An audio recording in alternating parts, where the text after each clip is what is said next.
Apply pressure from every angle, you feel me? Yeah, you know, attack mode. Never fold, man. Nah, never fold, never quit, yeah. Keep going. Now they gotta feel me, yeah. Now they gotta feel me, yeah. Now they finna feel me. I try to keep it cool, but niggas always act a fool. So now they gotta feel me, yeah. Now they gotta feel me, yeah. Now they finna feel me. I try to keep it cool, but niggas always act a fool.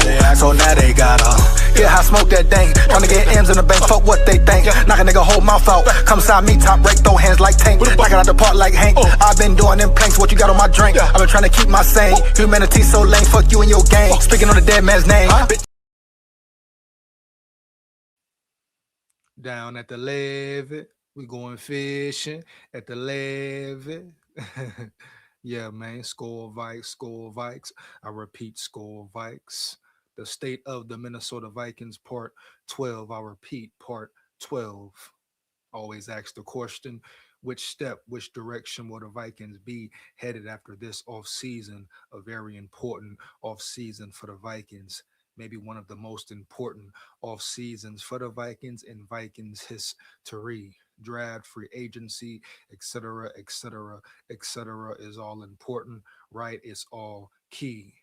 Got a few topics I'm gonna dive into today, but before I go get into it and dive in, make sure you like, comment, and subscribe. Hit that bell. Share this with everybody you know, and really rock and roll with me and lock in with me, man. Support the grind, support the channel. Why not? It takes less than 1 second.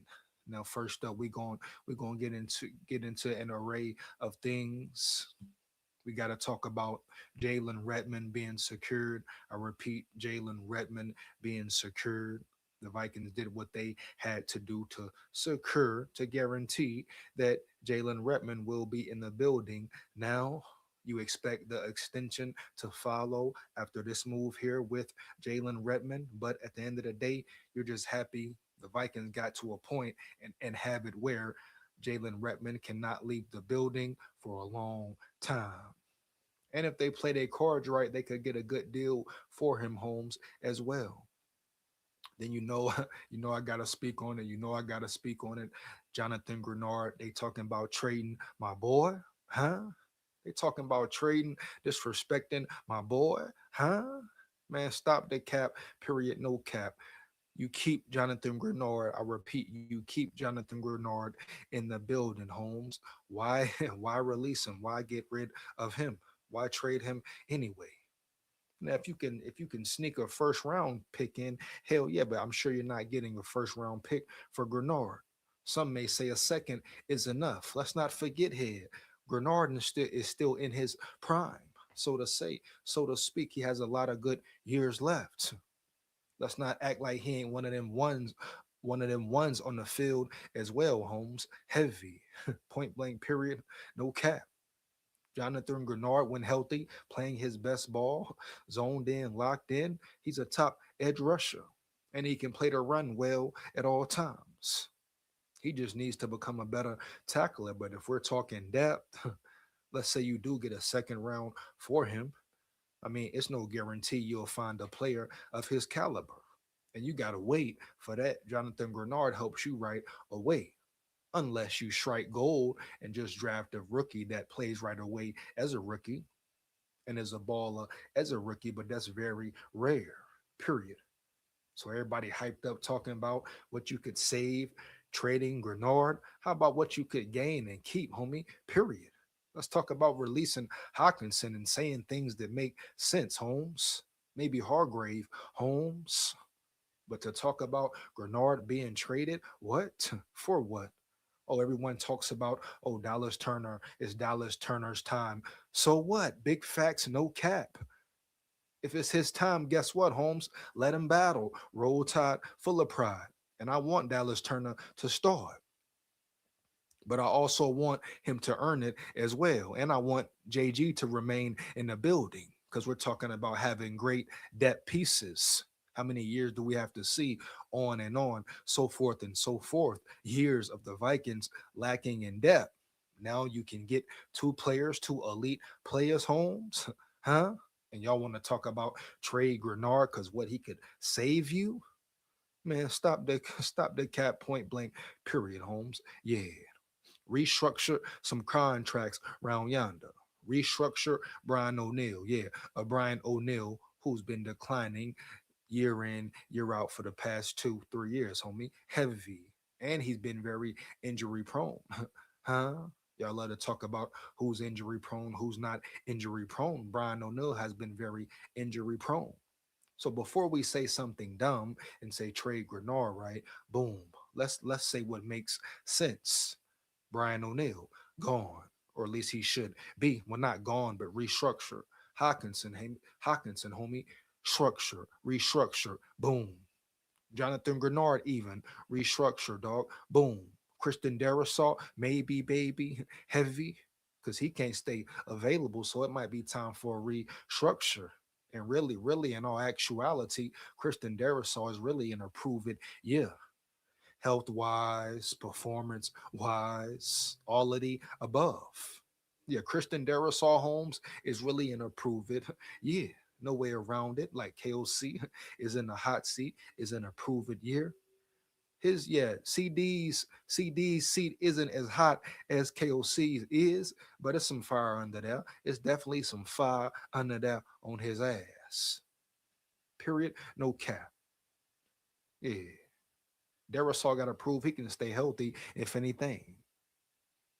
Because guess what, Holmes? You can have all the talent in the world, but if you're not available on a consistent week to week basis, what good are you to the team? I repeat, what good are you to the damn team? Let's be real here. So we got to get into that news. Then Kyler Murray, the name Kyler Murray, sneaking back in. Everyone's getting excited, happy. Oh, the Vikings may get Murray. They saying if they get Murray, JJ may be gone as well. But y'all still happy. Y'all still excited, jubilated. For what? For Kyler Murray, who's proved nothing for real. Or once again, reach. Very similar to Anthony Richardson reach. Oh, Kyler Murray can run. We've seen what he did before. He's a scrambling quarterback. Like he can lead you to a playoff run. What do it matter if you got a scrambling quarterback with no run game? Yeah. Or a coach that's incompetent and never leans on the run, huh? Yeah. Period. Everybody want to talk about, oh, he can run. He can run. So what if you can't protect him, man? No cap. Huh? Come on now, bro. Period. It's getting ridiculous. But Kyler Murray talk to get into. And last but not least, we got Jalen Nailor. They're going to have to make a decision about Jalen Nailor. Right? Period. At the end of the day, what will they do? Me personally, I would love to see Speedy remain a Viking. It's all about chemistry for me, right? Right, dog. No cap. All facts, no cap, but it's about that chemistry, bro, that cohesion for a reason. You can just have talent, cool, but if you have talent with no chemistry, no culture, what does it matter, Holmes? For real. So for me, I don't only want Speedy to return because of his talent, of course, and he proved this year he's a very talented player. But I want that chemistry to be there, bro. Boom. I want him, Addison Jettas, to rock and roll again, to lock in again, lock in with me. I repeat, lock in with me, dog. Yeah. SKOL Vikes, you hear me? Heavy. But Jalen Nailor is a pivotal piece. Yeah, heavy in this offense, and I want him to remain. Even him and McCarthy, got in a rhythm fast.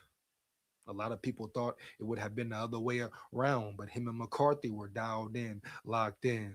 Yeah, he was McCarthy's favorite target, especially towards the end of the stretch. Yeah, so it's going down in the boogie downtown. So let's go ahead and get to it, bro. Let's get to Jalen Redmond first. Now, as far as Jalen Redmond goes, you can't even you just have to be super excited about this move, about what the Vikings did to make sure he was secured. Now, it's still more work to be done. I'm sure an extension is coming, but let's just dive into the article right quick. Yeah, and it's actually a few of them. See right here, man. Click this one here first. See what this one says, Holmes. Pretty much, and let me tell and in the chat, let me know how y'all feel, Holmes. Y'all, how y'all feel about Jalen Redmond? How y'all feel about Red? How y'all feel about 6'1", a man with many names, whatever you may call him, right? Boom. How do you feel about 6'1" remaining in the building? Give me them 6'1s in the chat or them reds in the chat. Yeah, give me them big reds in the chat if y'all feel about the journey he's been on and the way he continued to persevere and never stop and never fold. We got here Jay Vikings in the building. Jay Vikings in the building. What up, big dog? He says, "SKOL, SKOL, bro. You hear me? No cap. Oh yeah, SKOL Vikes. Give me 1 second. Give me 1 second.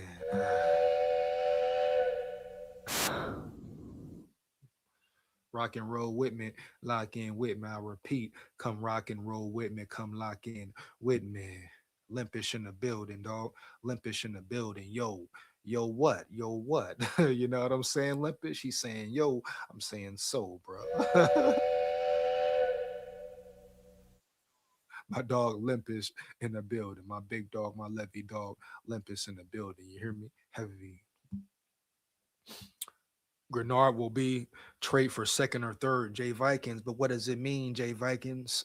I gotta ask you, man. All right, cool. Boom. So let's say you get a third or get that second or that third. He won't add up to JG. He won't give you what Jonathan Grenard brings to the table, Holmes, right away. You know what I mean? Heavy. Like I said earlier, unless they just find a diamond in the rough or they find a star, sneak a star in a building, and something rare happens. But that's so abnormal, dog, for a player to come in right away and just be dominant. And yes, I said dominant. Jonathan Grenard is dominant at times in his pass rush abilities. Are y'all crazy? I mean, how long? Every live we always talking about what Holmes, how he misses tackles on a quarterback in the backfield. Boom. But what does that also equate to? That means he's getting pressure in the backfield, getting pressure on the quarterback. Motherfucker may miss the tackle, but he is getting there. So let's comment way down, bro, and put some respect on JG's name. Period. Now I don't like what he did when Sam Darnold won this and won the Super Bowl. He put the little three dots, whatever. And we know what he needs to work on as a fan base. If you know, you know. We know what it is. We know what it ain't. Money in the bank, Holmes. Period. No cap. SKOL Vikes. Yeah, bro. You hear me? Heavy.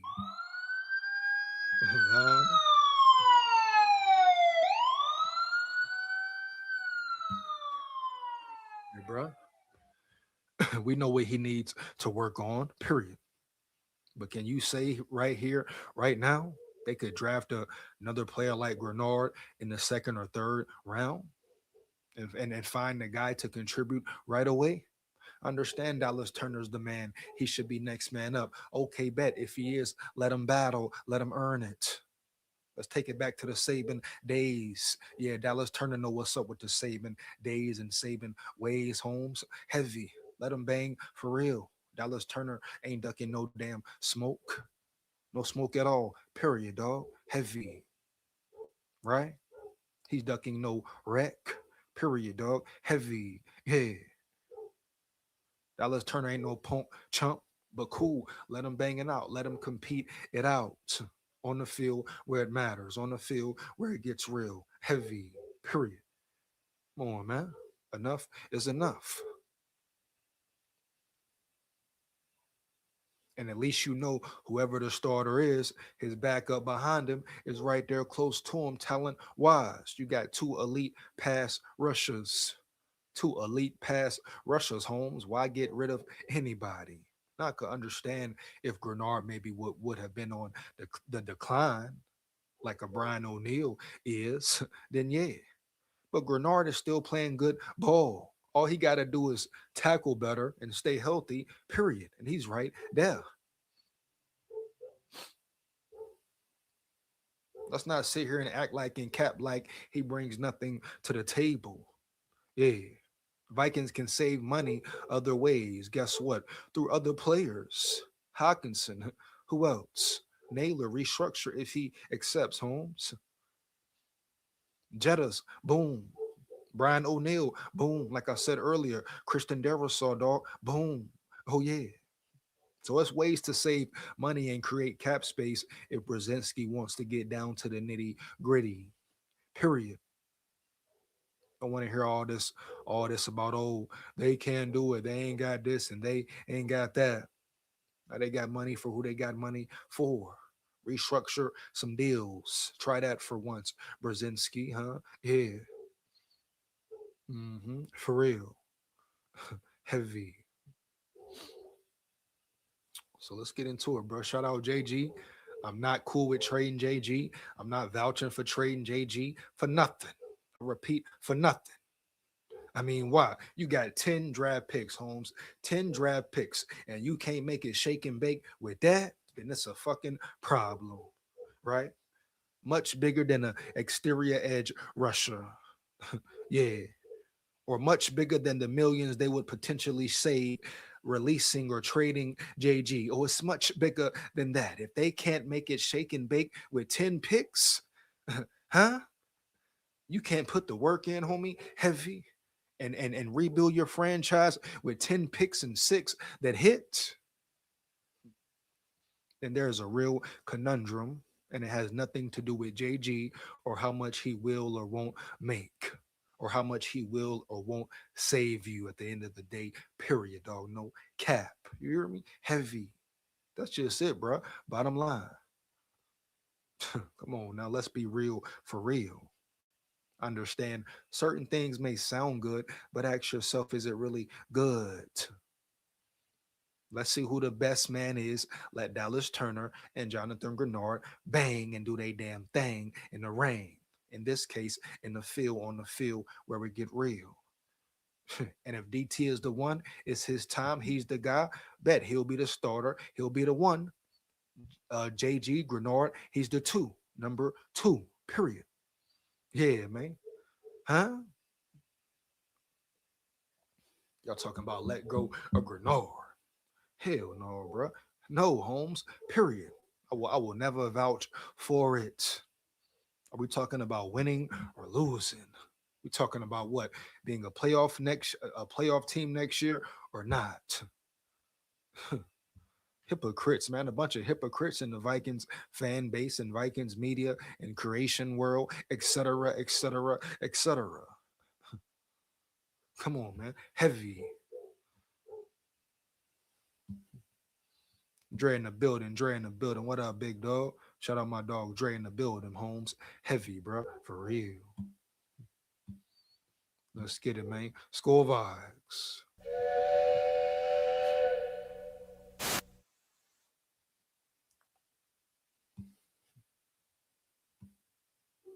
He say, Jedi, tell me what you think now.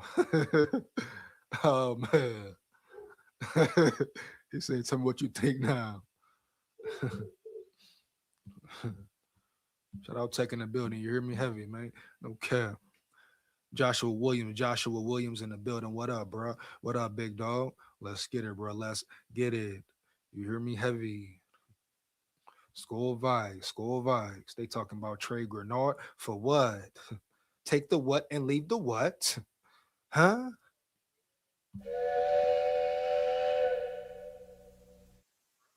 Make sure you're in the chat.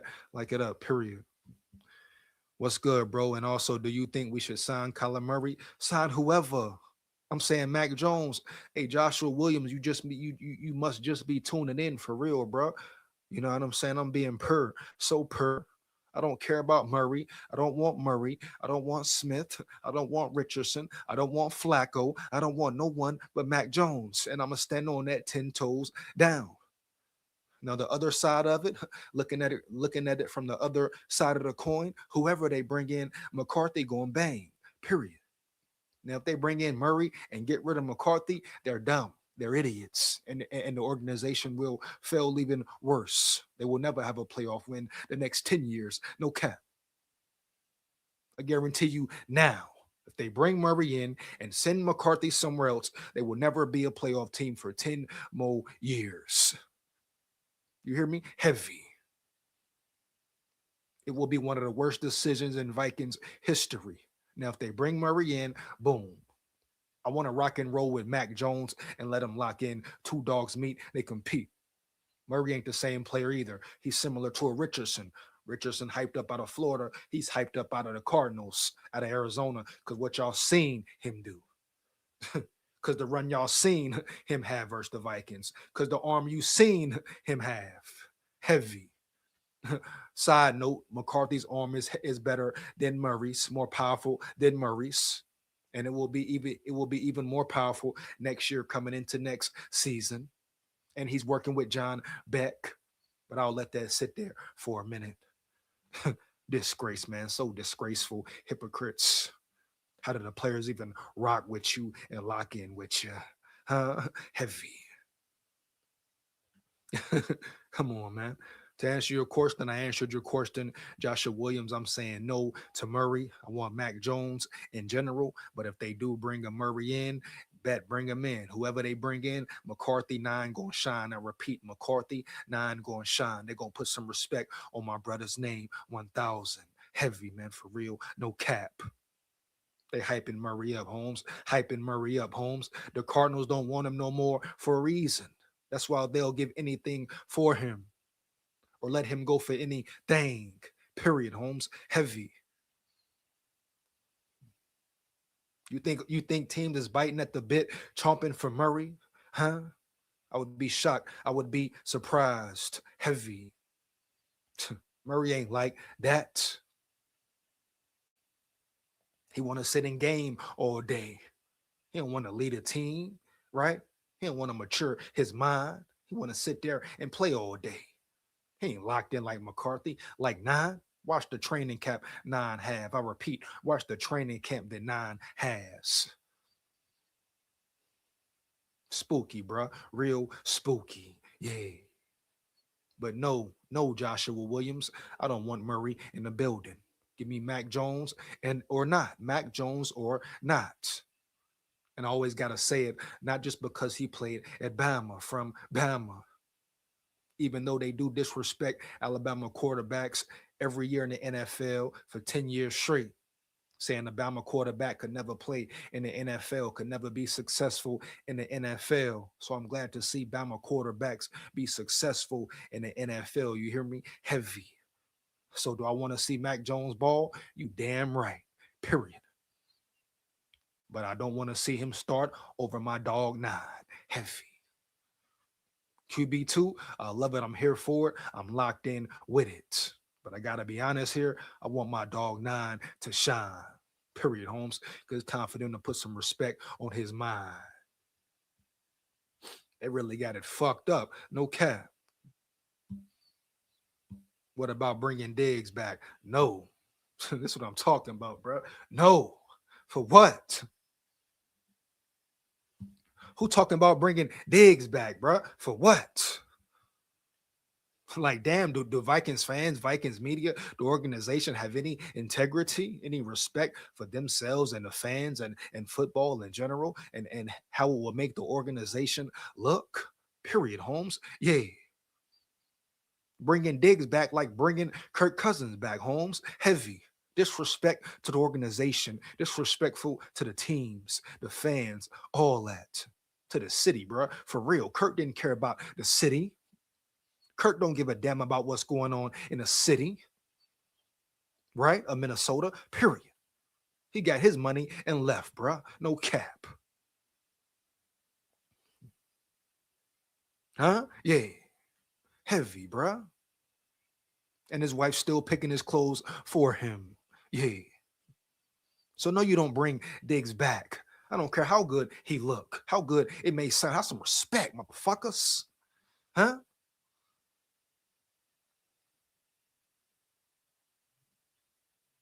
Have some motherfucking respect, integrity, dog, principles, nigga, morals, nigga.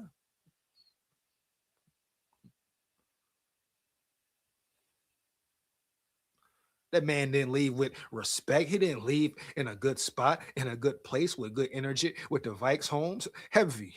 He was a damn diva. Instead of being a man coming in the office talking, hey, I don't like this, bro. I don't like that. He run to the media. Then he want to be gone wearing different jerseys and shit like a little hoe bitch. Got his ass locked down in the Super Bowl. Put them clamps on him. Them Seahawk boys, put them clamps on him, bro. You hear me? Heavy. Them boys get physical, nigga. I like a team to get physical, bro. Heavy. Huh? Them Seahawk boys put the clamps down on that boy. He couldn't go nowhere. I'm talking about nowhere, Holmes. Strapped up, clamped up, locked up, propped up. Put him on a fucking shelf, dog. Yeah. You telling me about Diggs? Oh, because he gave you the miracle, the miracle. Oh, all right, bet. Great throw by Case Keenum. Oh, I'll leave it there.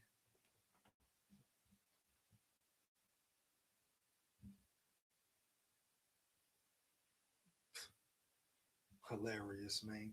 Hilarious, man. No damn cat. I'll leave it right there. You hear me? Heavy.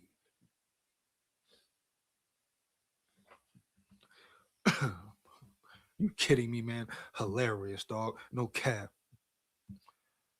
Tech say, I'm here, dog. I got a hot take. Shout out Tech in the building. Hey, Tech. Hey, we gonna get to your take a little later, bro. A little later. Drop the link. Come let me know how you feel. Make sure it's real, but I'm gonna drop it a little later. Shout out Tech in the building, dog. Hey, Tech. Hey, bro, make sure you bring the Jedi. You know, make sure you bring the laser beam thing with you, man. You hear me? I want you to come in with the laser beam, man. You hear me? Heavy slicing and dicing, slicing and motherfucking dicing. Yeah. You know? You hear me, Tech? Slicing and blicing, my dog. No cap. Oh, man. Jedi, you better bring it. I brought it to D Woods. Now look, Jedi, please don't bring up Grenard. SKOL on one, Jedi. Come on, bro. I gotta let him know, Dre. You hear me? Dre say he brought it to D Woods. What you do, Dre? What you do, dog? What's going down, Dre? What's pop? Brandon in the building, my big dog, my levy dog. Brandon in the building. He say, "Yo, what up, bro? What up, bro? Heavy SKOL vibes. Oh yeah. Oh man, we got to do something. SKOL Nailor gone, I believe. That's what you believe, though, Dre. You know, it's no guarantee he's gone. Understand that may make the most sense right now, but if Brzezinski is going to do what I think he will do, now, good and well, Nailor may leave, but guess what? You regroup. You regroup if that happens. Who is Felton? Everybody talking about Big or Ty Felton, vouching for Felton. I had somebody say that Ty Felton was a yak maniac in my comments one time in the chat. They told me Ty Felton was a yak maniac. I'm like, what? When? Where? The same Ty Felton that didn't see the field homes? Heavy. The same Ty Felton that was good on special teams homes? That's it, though? Early. Huh? The same Ty Felton who's a third round pick that just gave you good special teams work and barely, if that Felton, bro? So, no, bro. What's up with development? Is he not it? I don't question Keenan McCardell development, but guess what? You regroup in the drafts. Matter of fact, you go draft Kenyon Sadiq out of Oregon in the damn drafts. Oh, you lost Nailor. Oh, okay. Well, guess what, baby? Go get you a tight end who can play receiver as well. once every 10-year, maybe tight end Kenyon Sadiq out of Oregon, Holmes. Heavy. Now go do that. If we talking replacements and shit, revolving doors type shit, go get him. Or you can wait on him and miss out on him. Bet. Boom. Make sure you get the tight end from Vanderbilt. Another weapon. Versatile weapon. So the Vikings can pick and choose, bro. This is a deep secret talent draft. The scouts must do their job to a T. They must put the work in, bro, like never before. This is important for the Vikings. I'm talking to the scouts in general, period. I ain't talking about Brzezinski, whoever else may be in the building, KOC, Flores. No, bro. I'm talking to the scouts specifically. Do your damn job, please, bro, for real. And a motherfucker shouldn't have to ask y'all ass, please, you hear me? Holmes, that should be what y'all do on a consistent basis, baby. No cap. But y'all ain't done nothing for 4-5 years around that bitch. Y'all been sitting back there around yonder collecting checks. I've done a better job at identifying talent than y'all punk chumps. Huh? Really? Really, man? And y'all can really dive into it and get into it, Holmes. That's your job. That's what you get paid for. And you telling me all y'all should be fired. All y'all should be out the damn door. It should be a whole new group up in that bitch, period. No disrespect, just facts. Because y'all ain't been doing your job for 5 years, bro. 5 years. You ain't been helping your GM at all, period, Holmes. Heavy. So move along, move aside. I hope Flores is really dialed in and linked up with the scouting team, with O'Connell, and just with the draft in general. I feel very good about the drafts. I feel real comfortable about the draft, how it will go if Flores is in charge. Even if him and KOC are collaborating, but Flores has more say, right? Oh, I know they say, oh, it sounds weird. How the defensive coordinator gonna have more say in the draft than the head coach? Really? Well, first off, normally the Vikings doing it awkward already anyway, because normally, right, the GM has the most say in the last word when it comes to the draft, right? Right. So the Vikings going backwards anyway. They're being unorthodox about this whole draft situation anyway, period. So what are we talking about here? So why can't they give Flores full reign on the draft? Tell them control it and go with it and flow with it and blow with it, bro. Period.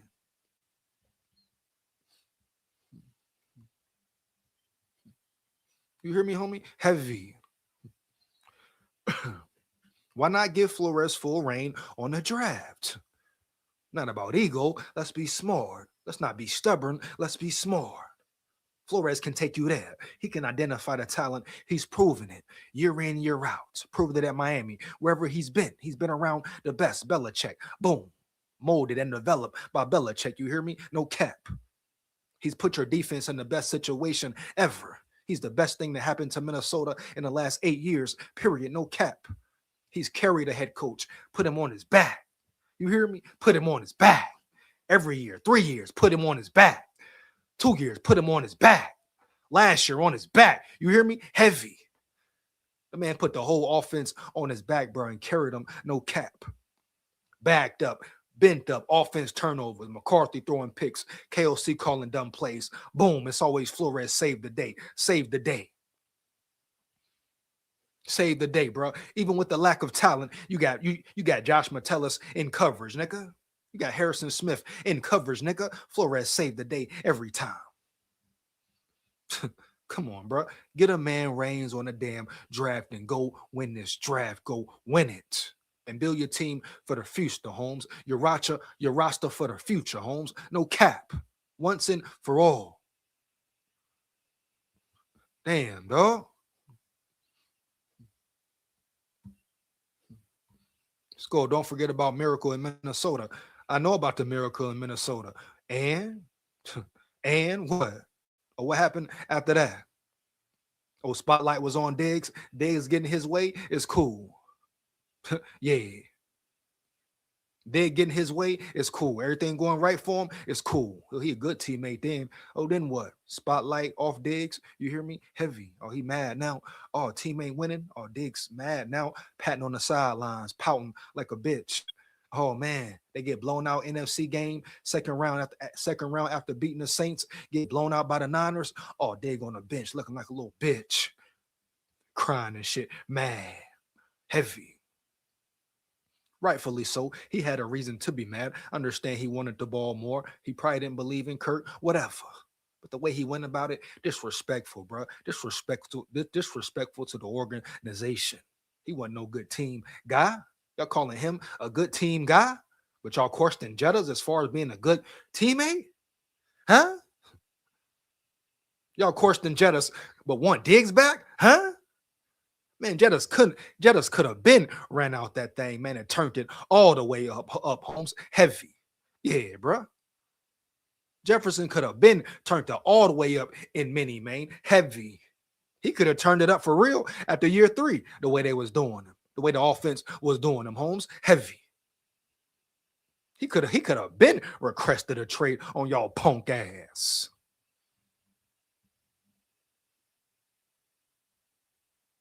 Unappreciative as hell. You hear me? Heavy.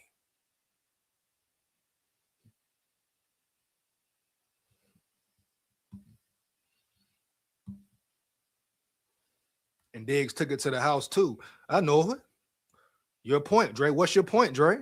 What's your point, my dog? No cap. Kyler Murray prefers many, his fave team growing up. Mr. Pink in the building. Shout out Mr. Pink in the building, dog. No cap. I don't care nothing about Kyler Murray. Do you like Kyler Murray? Let me know, Mr. Pink. Do you want Kyler Murray? So cool. You know, do you? That's your opinion. I've expressed an array of times, right? A multitude of times who I want, Holmes, who I want. So people can say this name, say that name, whoever, dog. Heavy. I don't care what name you say. Mac Jones is the man. Mac Jones is the plan. Period. If it's really about pushing McCarthy and accelerating his development, then Mac Jones is the man for real. Can't nobody tell me no different. Period. Who's better right now, Holmes? Who's better right now out of all the quarterbacks? Out of Kirk Cousins, out of Murray. Who else in there? Out of Smith, Holmes. Heavy. Who else? Carr, Derek Carr, Daniel Jones. Who? Huh? Who's the best quarterback right now out of that whole list, including Mac Jones? Who's the better of them all? Mac Jones. Who had the best season last year? Mac Jones. Who gives you good reps and good tick? Mac Jones. Period. Who's a dog out there? Mac Jones. Which one do teammates love? Even in college, you hear me? Heavy, period. Mac Jones, bro. No cap. Yeah. Y'all want to tell me about a Kyler Murray? What has he done besides look pretty, heavy? Oh, he can run here. Oh, he can run that way. Oh, he can do this. He can do that. And so, come on, man. For real, Holmes. Yeah.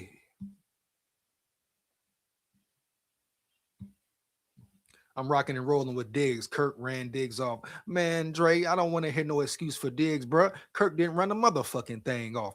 Diggs ran himself off. And if he wanted to run off, let's say he was justified of being mad. He could have did it a different way. He could have went a different route. He could have had more respect for the fans, more respect for his teammates, his brothers, the so-called brotherhood. He did it the wrong way. And he was acting like a little purr bitch. Period, homie. Heavy. Diggs don't bring nothing but toxicity to the table, especially right now in Minnesota. And we don't need it, dog. No cap. You hear me? Heavy. Understand what you're saying as far as performance, Dre, but I'm taking Kenyon Sadiq. I don't care if Kenyon Sadiq was from Morgan, was from Bama, was from Nevada, was from Syracuse, was from Idaho, South Dakota State, North Dakota State, UNA, Central Cal Poly, a JUCO, from wherever, Holmes. Heavy. I'm taking Kenyon Sadiq. off the board at 18 if he's there. I'm damn near drafting up for him, depending on what I want. Depending on what I want, of course. Yeah. But sometimes you got to go with the best player, bro. And did you see his combine, Holmes? Not only that, have you watched his film? Heavy. You see what he really brings to the table as far as weapons go? Oh, man, you might want to take a second look. He might leave you shook. Yeah. No cap, SKOL VIKES. If it's about building the offensive side of the ball, if I was an offense coach and I was a GM and my team needed an offensive weapon who could come in right away, Holmes, and ball, you can say any name. I'm taking Kenyon Sadiq. Heavy, period, no cap, over everybody. Any offensive weapon you want to name in the draft, any offensive player you want to name in the draft, yeah, I'm taking Kenyon Sadiq, even over the so-called great Jeremiah Love. Yeah. But shout out Bernard, man. Yes, man. Show Bama some love, Dre. Show Bama some love, dog. Roll Tide, bro. Let's get it. Yeah. Roll Tide for real. Go get my dog, Jeremy Bernard. Shout out my dog Zoe in the building, bro. Shout out Zoe in the building. You hear me? Heavy, man. SKOL VIKES. But yeah, bro. Jeremy Bernard. They want Jeremy Bernard. Let's go get him. Hey, let's go get him. Let's go get him, man. Yeah. Well, shout out Dre, dog. Shout out Dre. You say my guy Dre Day. Let's get it, man. SKOL VIKES, bro. SKOL VIKES. Tech in the building. So they were going hard. Dre was screaming last night, dog. Dre, you got at your body, dog. You hear me, heavy? Oh man, what happened, Tech? What went down, Tech? Yeah, man. No cap, huh? Oh, this. That boy Dre was screaming. I was going down to the boogie downtown, man. Yeah. Don't say nothing about Grenard. SKOL on one. Jay told you last night, man. JG over everything. Let's get it. Shout out JG. JG in the building, bro. Shout out JG. Jonathan Grenard, man. Put some respect on him, man. Heavy. Let him battle. Let him and Dallas Turner battle. May the best man win. If Dallas Turner, if it's his time, he's supposed to take over, bet. He will prove it. He will earn it. May the best man win, period. No favoritism, no politics, no nothing. Dallas Turner beat JG out. It's his spot for the taking. And then it's no questions. No questions whether he earned it, whether or not who he is as a player, this and that. Oh, man. Hey. Jonathan Grenard, when traded, should get you a second-round pick. Hey, that's cool. That's all cool. Fine and dandy, man. Yeah. But once again, what does that second-round pick give you? You hear me? Heavy. That's cool. You get third round, you get second round. Cool. But does that second round give you what Jonathan Grenard gives you right now and what he brings to your defense right now? Brian Flores already working with the lack of talent in a few areas for real. So what does that take away from your defense, period?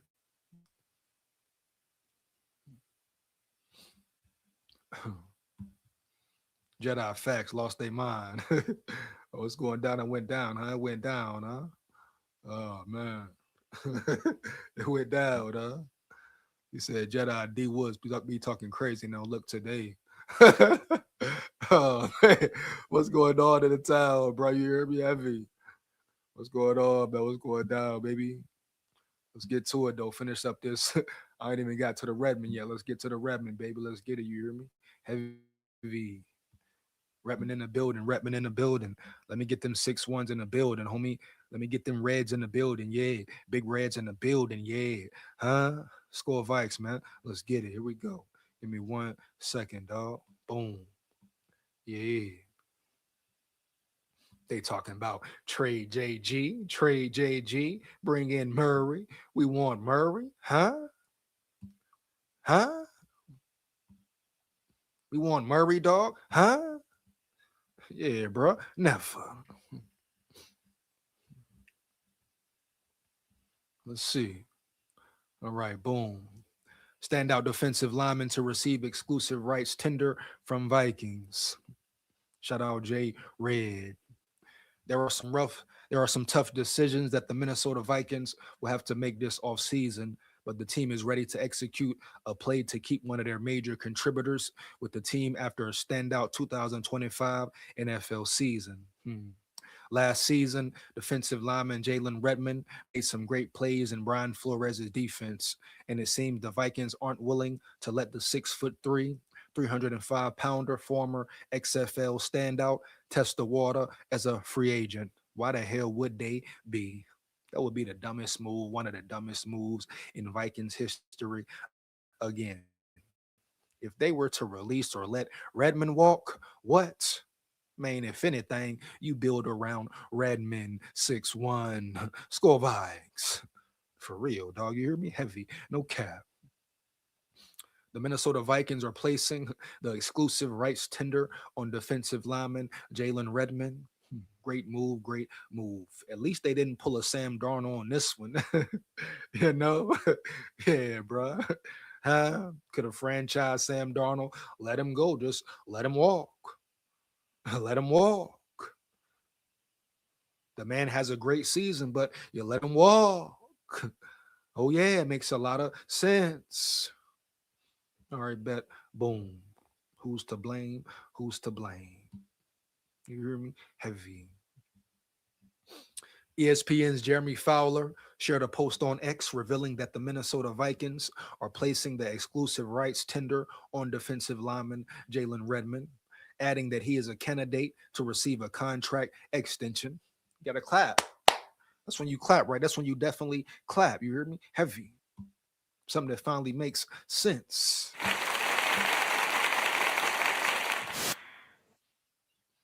Before I go any further, rest in peace, Rondell Moore. May his soul find peace. May his family find peace. Condolences to his family and loved ones, bro. Heavy. Score Vikes, man. Yeah. Here we go.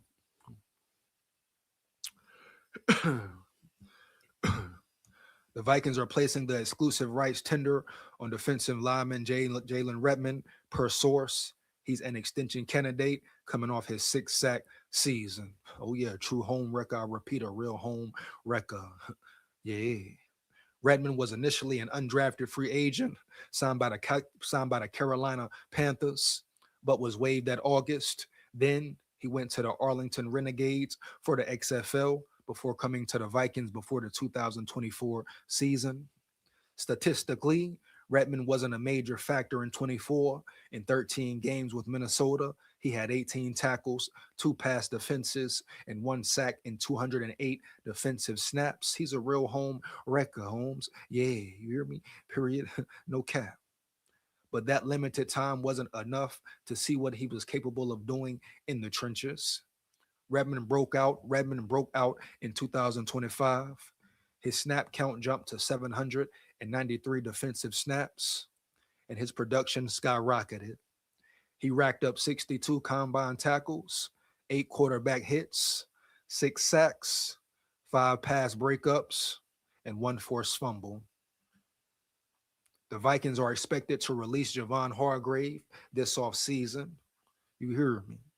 And Jonathan Allen could be another player who does not wear purple and gold in 26. If those things happen, Minnesota will need Jalen Redmond to step into a bigger role in 2026, which he will. Oh, yeah. But let's get into the whole exclusive rights tender. The exclusive rights tender is not a guarantee that Jalen Redmond will be back with the Vikings for next season. Oh, wow. What the hell it is, then, bro? You hear me? Period. But it definitely increases the odds of an extension getting done. An exclusive rights free agent has less than 3 years of NFL experience and cannot negotiate with another franchise, but also doesn't have to sign the tender. Okay, so I get it. All right, now it's starting to make more sense. So they pretty much secured him, but haven't officially secured him. All right, bet. All right, hey, it's still a win-win in my eyes. Heavy. If Redmond refuses the tender, he may have to sit out the season, and I don't think Redmond will refuse the tender, dog. I think Redmond appreciates the Vikings, the opportunity they have given him. Yeah, feel like he appreciates the city, the fans, dog. No cap, and and I feel like he likes being a Viking. Like he loves being a Viking. You hear me? Heavy, where his journey brought him. So I don't think he would have no problem signing a tender and all that. I think they will definitely make it happen. But if he doesn't, let's see what's up. He may have to sit out the season, or the Vikings could rescind the offer, making him an unrestricted free agent. However, it would be a moderate surprise if the two sides can't work out some kind of deal to keep him with the team in 2026 and possibly beyond. Hell yeah, bro. Go ahead, work that out and stop playing. And you ain't got to pay him crazy, just historical numbers. No, but just give him what he's earned his fair bag, and he's earned a real fair bag. I ain't saying get carried away with it and all that. But Jalen Redmond has earned his key, heavy. And let's be honest, Holmes, period. It's some people on the Vikings who haven't earned their key. But shit, they still getting a big check. Yeah. Come on now, bro. For real. Bringing a contributor like Jalen Redmond back to the Minnesota Vikings seems like a no-brainer, especially with the more expensive players above him on the depth chart possibly not returning due to their production and price tags. Yeah, bro. So that's pretty much segment one. Let's see here, dog. How y'all feel about Redmond though? How y'all feel about Jalen Redmond though? You like him? You love him? What up? Dre say I'm chilling today, Jedi. Cause what I was saying last night is happening right now. So I rest my case and I hope D Wood's watching. Hey, what's going on, Dre? What's going on, dog? You hear me? Heavy. Jedi, where you at? Hot take set. I want to know. What's going on? Oh, that boy Dre up to something, ain't it, man? What's going down in the boogie downtown, huh? Yeah, oh, let me know, huh? Let me know, huh? Yeah, you're heavy. Come on, bro. No cap. Mac Jones will take a second round pick. Murray is cheaper. 1 year flyer. Mac Jones will take a a third round pick, not second, third. You can get a third for Mac. And so what if he take a second? I'm bringing him in. I want him in. Bring him in. Bring him in. So what? What's up? Yeah.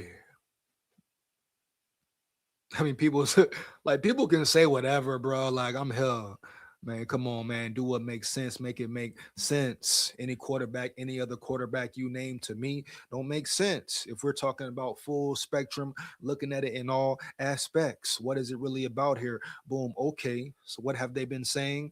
Since that trumped up presser at the end of the season when Quasi was on his way out, period. What have they been saying? Oh, we want a real competitor. We want a competitive quarterback room. Boom. Who gives you a competitive quarterback room, dog? Boom, huh? No cap. Mac Jones. Who brings the best out of McCarthy? Mac Jones. Yeah, bitch, yeah. Now tell me something different. Huh? Come on, bro. Stop getting caught up in these damn physical attributes. Oh, Kyler Murray can run. That's all they can do? Huh? You gonna sit up there and rely on that? What? Ain't he just coming off an injury too? Was he not injured last year at some point in the season? Fire to chat up. Somebody let me know. Right? Especially the ones who are so fired up about Murray, punk ass coming in the building, potentially heavy. Didn't Kyler Murray succumb to an injury some point in time of the season last year? Speak up, bro. Speak up in the chat. Heavy. Did he or did he not? Is he or is he ain't? Come on, Holmes.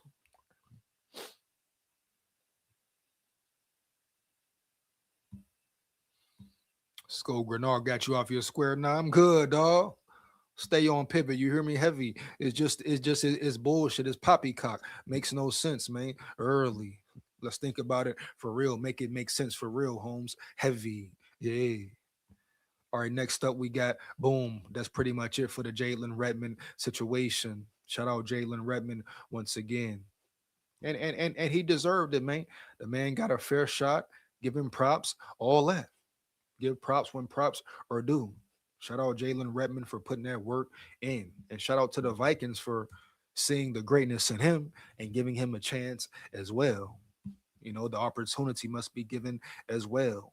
They could have came up with a lot of reasons, a lot of excuses, right? To not give him a chance, not bring him in, cut him, release him, put him on a practice squad, all that. The times he was learning, developing, all that, period. But they stuck with him. Shout out Brian Flores. I'm sure he had a lot of say in retaining him these years, past what, 2 3 years, dog, or 2 years. Whenever he came on the scene, I'm sure Brian Flores had a major say in him staying thus far. Sometimes you got to keep it going, bro. Stay locked in with a player. Tyrion Ingram, Tyrion Ingram. I repeat, look out for him next year. Another player I really like. He got some solid, reputable snaps this year. So that's going to help him as far as experience goals. But his main thing this offseason, get bigger, Holmes, get stronger, get faster, get quicker, etc., etc., etc. We could have two juggernauts right there on top of two more in the draft. Two big guys, Holmes, big bodies. So you got the smaller, quicker guys, but still strong and powerful. And Ingram, very athletic, different type breed around yonder. Oh, Flores will have a field day with him, heavy. But then you got two juggernauts. You bring a Lee Hunter in, or you bring a Caleb Banks in, or whoever. Huh? That's what it's about, bro. Build your trenches, build your team at the same damn time. Period.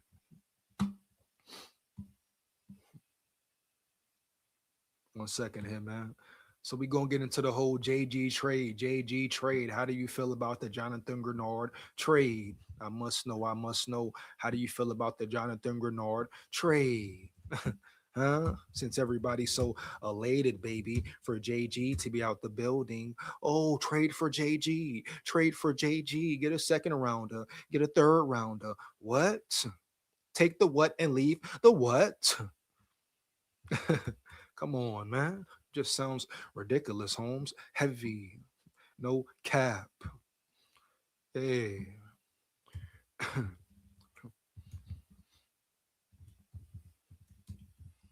Mm-hmm.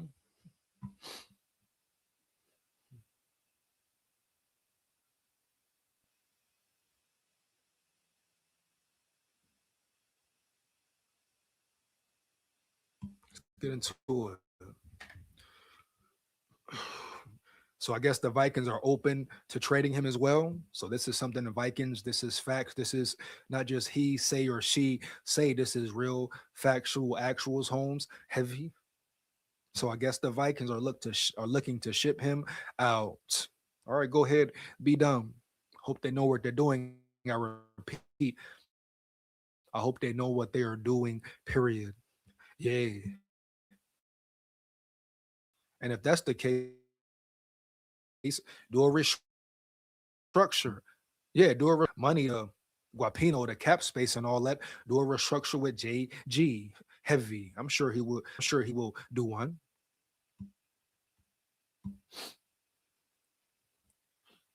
Wow, bro. Certain things just make no sense.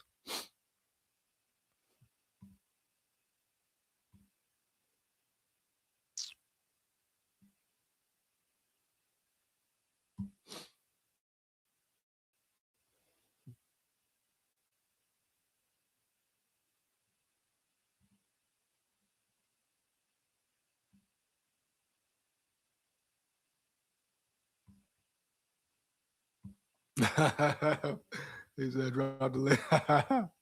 Hold on, man. Hold on. D Wood said B flow defense wasn't all that, and he be worried about cap space. Cut them fools and move on. Cut who? Cut who? And the Flores defense wasn't all that. What? One of the best defense in the NFL. What? Are you kidding me? Did he not watch the last? Did they not watch the last 5 games? 5 games of the season? Hold on, bro. What, homie? Heavy. What are we talking about for real around here? Brian Flores defense wasn't what, Holmes? Wasn't what? Top 5 with a lack of talent. You hear me? Heavy. You put Brian Flores on the Texans with a lack of talent. He's top 5. You see how the defense was playing the last 5 games of the season. And I don't want to hear about the competition. Detroit was fighting for a playoff spot, and Detroit has many playoff weapons. And we swept them. Matter of fact, clean sweep, baby. You hear me? Clean sweep. You see how the defense elevated Holmes early. Even against some of the best, even against the Super Bowl winning Seattle Seahawks, they shut Smith and Jigba down. One of the very few teams to shut him down the whole season. What are we talking about here? How many catches he had versus us? I believe 3 for 20-something yards. He was quiet as a mouse. This is what I talk about here, the disrespect, man. The disrespect, no appreciation, dog. Heavy. Ain't no way nobody can fix their lips to say Brian Flores' defense wasn't that good. Even with the lack of talent, they were still elite. Huh? Come on, Holmes. You give Brian Flores the Texans defense, the middle of the field is never open. I repeat, is never open. Brian Flores working magic with Josh Metellus in coverage, with Isaiah Rodgers in coverage, Fabian Moreau in coverage. And somebody want to tell me about Brian Flores' defense wasn't like that? What? Are you kidding me, dog? Are you kidding me? Heavy. Let's stop the cap here, bro. Let's stop the cap. Brian Flores is like that. Shit, yeah. His defense is like that. Shit, yeah. And guess what? You get a man some real talent, some more talent.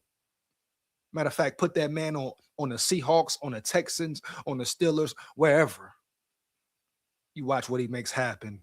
Number 1 across the board in every category, period.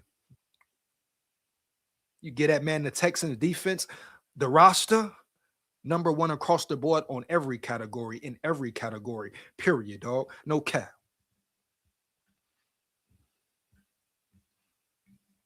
Come on, bro. Let's be real, homie. Heavy. Don't disrespect Flo, bro. Flo, the best thing that happened to this team in 8 years. Heavy. And Jonathan Grenard is still that guy, period. Drop that link before I cook you. Tech. That boy Tech. Hey, Tech. What, I'm an hour in. I'm gonna drop the link after I finish this article. I'm gonna drop the link, dog. Come lock in with me.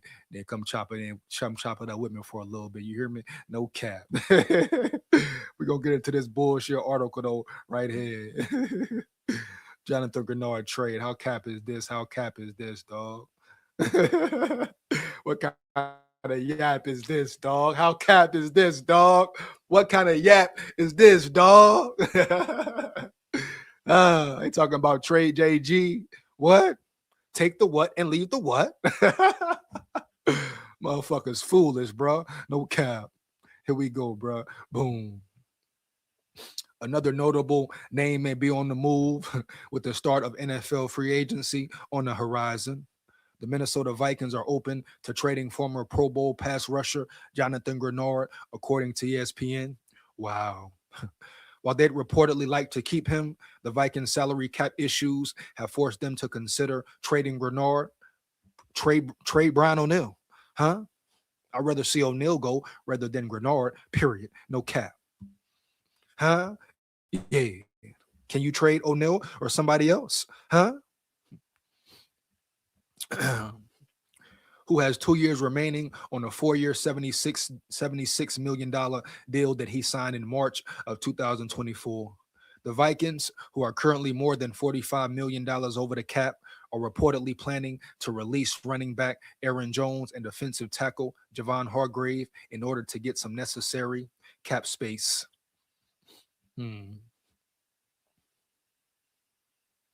A former member of the Houston Texans, Grenard was named to his first Pro Bowl during his first year in Minnesota after recording 12 sacks. He had just 3 sacks last year. However, while being sidelined for 5 games after sustaining a shoulder injury that ultimately required surgery. And that's really the most behemoth thing for Grenard at this point in time in his career. Can the man stay healthy?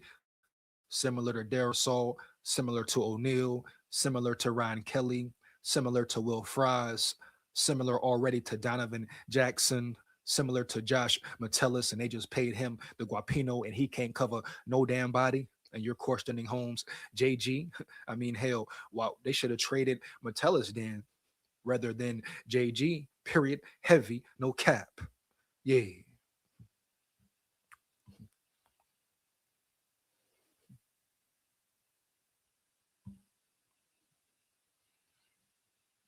Here are some possible landing spots for Grenard, who could provide a quick fix for a team that is in need of an upgraded pass rush. Baltimore Ravens. Wow, if he goes to Baltimore, they're gonna be like that, yeah. Shit, yeah. They're gonna be right back, yeah, right back, yeah. Baltimore immediately came to mind given its immense need to acquire a proven pass rusher, and he fits that scheme well. I repeat, Jonathan Grenard would fit that scheme very well and eat heavy. You hear me? Heavy, bro. No cap. The Ravens also have salary cap space to accommodate Grenard's contract and could potentially package a trade with one of their young pass rushers.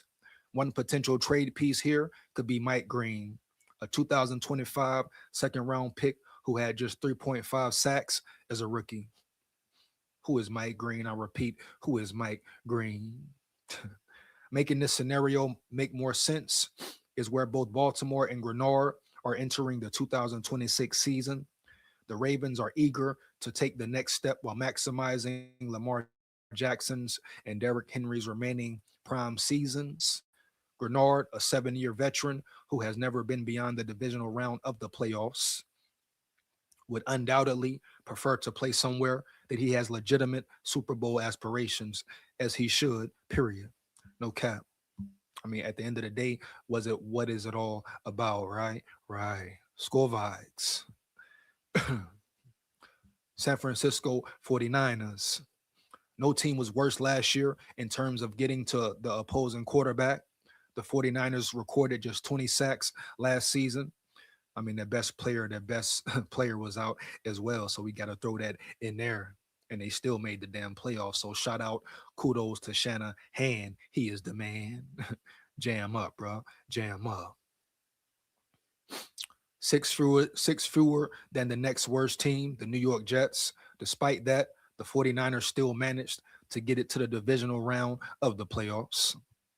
A lot of the 49ers' inability to generate pass rush last year was the byproduct of Nick Bosa missing most of the year after he tore his ACL. But even with Bosa slated to make a full recovery, it would make sense for the 49ers to have some reinforcements at pass rusher behind Bosa and 2025 first round pick Michael Williams. And you see how they said behind Bosa? See, it's nothing wrong if Grenard has to play his role and play it well. It's nothing wrong if he is a backup. So that's why I say you want competition, huh? Let him and Dallas Turner bang and see who the best man is. And Grenard could take the back seat. Or they could have a solid rotation. But you don't get rid of a great depth piece. You see how he made it about the Niners bringing in a great depth piece. It's more about just having someone that can really play and come in and play properly and do their job right and give you good minutes instead of half-ass bullshit with half-ass backups like we see on the O-line for 2-3 years straight in this new regime, period. Huh? You see what happens when your backups are guys like Brandon SKOL. So Grenard is a great depth piece, if anything. And he's still playing at a high level, period. So what is it really about here? Like real talk, bro, for real. Let me know. Fire the chat up. I'm going to drop the link after I finish this article. SKOL VIKES. Yeah. We go, man. Who also saw his 2025 season shortened due to injury. And this is the realm they're in, the NFL game. Injuries are inevitable at the end of the day. Yeah, bro. Next team, Los Angeles Chargers. While they were one of the league's better pass rushing units in 2025, the Chargers may lose former Defensive Player of the Year Khalil Mack, fellow outside linebacker Odafe Owe, and starting defensive hand Deshaun Hand in free agency. Well, damn, the Chargers losing a lot. They're gonna be in trouble. Trouble. Rest in peace, Bernie Mac, a legend forever. Period, dog. Skol Vikes. In Grenard, the Chargers would be getting a positional replacement for Hand, who can replicate the production that Mac had in terms of getting to the quarterback. And what is it about at the end of the day? What is it all about, ladies and gentlemen? You hear me? Heavy. Who is it all about? It's about getting to that damn quarterback. Period. Yes, we want to see Grenard tackle better, of course. But at the end of the day, it's about pressure. What does pressure equate to? Turnovers, bad throws. Yeah, come on, man. Runs for negative yardage, all that.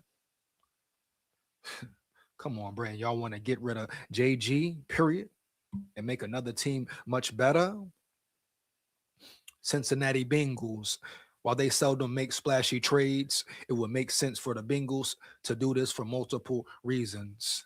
Cincinnati, despite having some of the league's highest paid skill players, has loads of salary cap space that it should use to improve a defense that has held the team back the last few seasons. And the Bengals defense has been a struggle. Making this make more sense for the Bengals is the fact that Trey Hendrickson, their best pass rusher since 2021, is slated to enter free agency. The Bengals are also slated to lose their other starting defensive end, Joseph Osai, when free agency begins next week. Next up, another team, Buffalo Bills. Wow. You hear me? Heavy. Buffalo finished in the bottom half of the NFL in sacks last year. Simply put, that is unacceptable for a team that has the aspirations that the Bills have. Well, their Super Bowl window might be done. No disrespect. Shout out to Josh Allen. You hear me? Heavy, real talent, athletic beast. But their window might be closed, and he really lost them the game, period. You hit the tight end, you win. Now repeat, if he hits the tight end, they win. Easy work, but not easy work, Holmes. Heavy. So how great is he really? All right, I'll leave that there. Rest assured that fixing that issue is among General Manager Brandon Beane's top off-season priorities. Like some of the other possible landing spots, the Bills are hoping that 2026 is the year that they finally reach the Super Bowl. Money is the main roadblock here, as the Bills are currently still over the NFL's allotted salary cap for the 2026 season. I think that's it for the Grenard thing. And there we are. Here you have it. Here you have it. Get ready to put this link here, man. Matter of fact, hold on. Set this up here. I'll be back in about a good 5, man. You hear me? Heavy. Take a little intermission. I shall return. But yeah, don't trade JG. I will never stand for trading JG or nothing of that nature. Even this article, one article of many, explains it, breaks it down very well of why you keep him, why you retain him, if possible. If for a depth piece alone, at least you know you can be secure that you have somebody who can come in and play real good ball. Come on, bro. Heavy. Come on, man. Make it make sense, though. Like, for real. You know?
Let's get here. Let's go. Back at it. Back in, man. Back in the chat, man. Hey, let's get it, bro. Heavy. SKOL Vikes. How we doing it? Everybody got so much to say. How we doing it? I thought you had a hot take. Tech. How we doing it, though? Where you at, Tech? Hey. Thought you had a hot take, my boy. You hear me? Heavy. Shout out my dog Tech. You hear me? Heavy. Vikings news today in the building. SKOL. What's up, Viking news today? My dog Holden, my young gun Holden, my youngin' Holden in the building.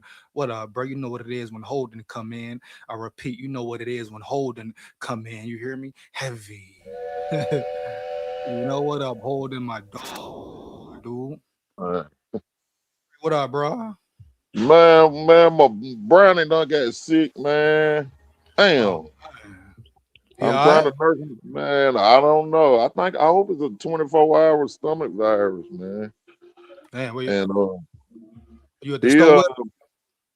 I'm over here trying to doctor him up right now. I'm in the store. I done got him some Gatorade and yeah. That's my road, and man, anything happen, man, I might go AWOL. He'll be straight, dog. Yeah, that's my nizzle right there, dude. Yeah, man. Yeah. How you feeling, though, man? What happened, man? What's going down? I'm good looking, man. Appreciate it. Hey. Huh? What's going down, man? What's going on? I left my damn money card in the store. I'm discombobulated, my dude. Man, lock in, bro. Yeah, I'm trying to lock in this motherfucker. I'm like, boy. That's my nigga, man. He done got me out of so much shit from the pigs. I can't lose him like that. To my brown. I think he ate some old food, man. Oh, okay. Damn, some old food? Yeah, you know, like leftovers and shit. You know how them pit bulls be when they just gouge themselves to death. You know what I'm saying? Yeah, all dogs eat like that, bro, if they can, though, you know. But them pit bulls, they got a bottomless pit stomach, man. They eat like a motherfucker, though. As long as you put food in front of them, they're gonna eat it. Yeah. And but yes. Oh, Jedi, where you at? I'm falling back today because Brownie down in that. But he said Jedi said he gonna come with some hot take. Yeah, I had to burn D Woods up talking crazy last night. I think he a slick KOC fan on the low. What happened, man? What went down? Man, he worried about some damn salary cap. Damn the salary cap right now. Damn it all. Yeah, if you want to save some money, cut them. You ain't got the only thing you got to pay is that signing bonus. That's the only thing guaranteed. Anything else is not guaranteed. Cut who though? Cut who? Man, Hawkinson, whoever ain't on board with this ship, go.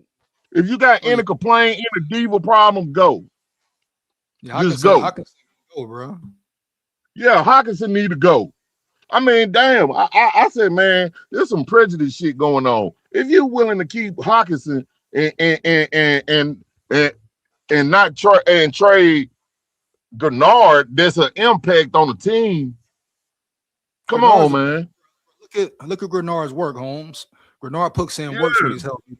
He puts in work when he's healthy. Come on, man. I mean, man, come on, man. We had a tight end that got stopped on the 3rd and 1 sneak. Come on, man. They should have cut him in. And like I said, if it's that much about cap space, bet I'm sure Grenard. Yeah, if it's that much, cut who you got to cut. No, but Grenard I'm at that point right now. You know what I'm saying? Yeah, I'm at that point. If it's that bad, cut who you got to cut. We got 10 picks. Put the rookies on the field and let them work. Yeah, that's all you got to do. Follow the Patriots motto. You're 4 years up, ship them out. Get another one. But your rookies, you know what I'm saying? Your rookies got to be able to be on the field, dog. You put them out there. Put them out there. The only way you're gonna learn is to get scarred up. You got to get scarred up and build some callus. You feel what I'm saying? Build some scallop. Go ahead and let them rookies get scarred up. They rookie year, come back 2027. They're going to be biting like dogs. Hold on, Joe. Okay, let me ask you this, right? So you said put the rookies out there. Okay, so what type of season are you expecting with that? Because it can't be. I already told you, SKOL, what the 2026 going to be. I told you that. It's a wash. No. All right, okay, but look, I'm saying this though, right? If that's the way it will really be, that if you say put all the rookies out there that you draft if they're not ready. Now the goal is for some of them to be ready and shit, but it's no guarantee that will happen, bro. But you put all rookies out there, you're not asking for a winning season, Holmes. Man, hey, I'm not asking for a winning season as long as we got this buffoon for a head coach. We're not gonna have. It's not gonna be that. We're not gonna reach our potential with a John Madden coach, a John Madden play PS5 coach. That's what we got. We're not gonna do nothing. That's why I gave up the 2026 season and skip it to the 2027 season.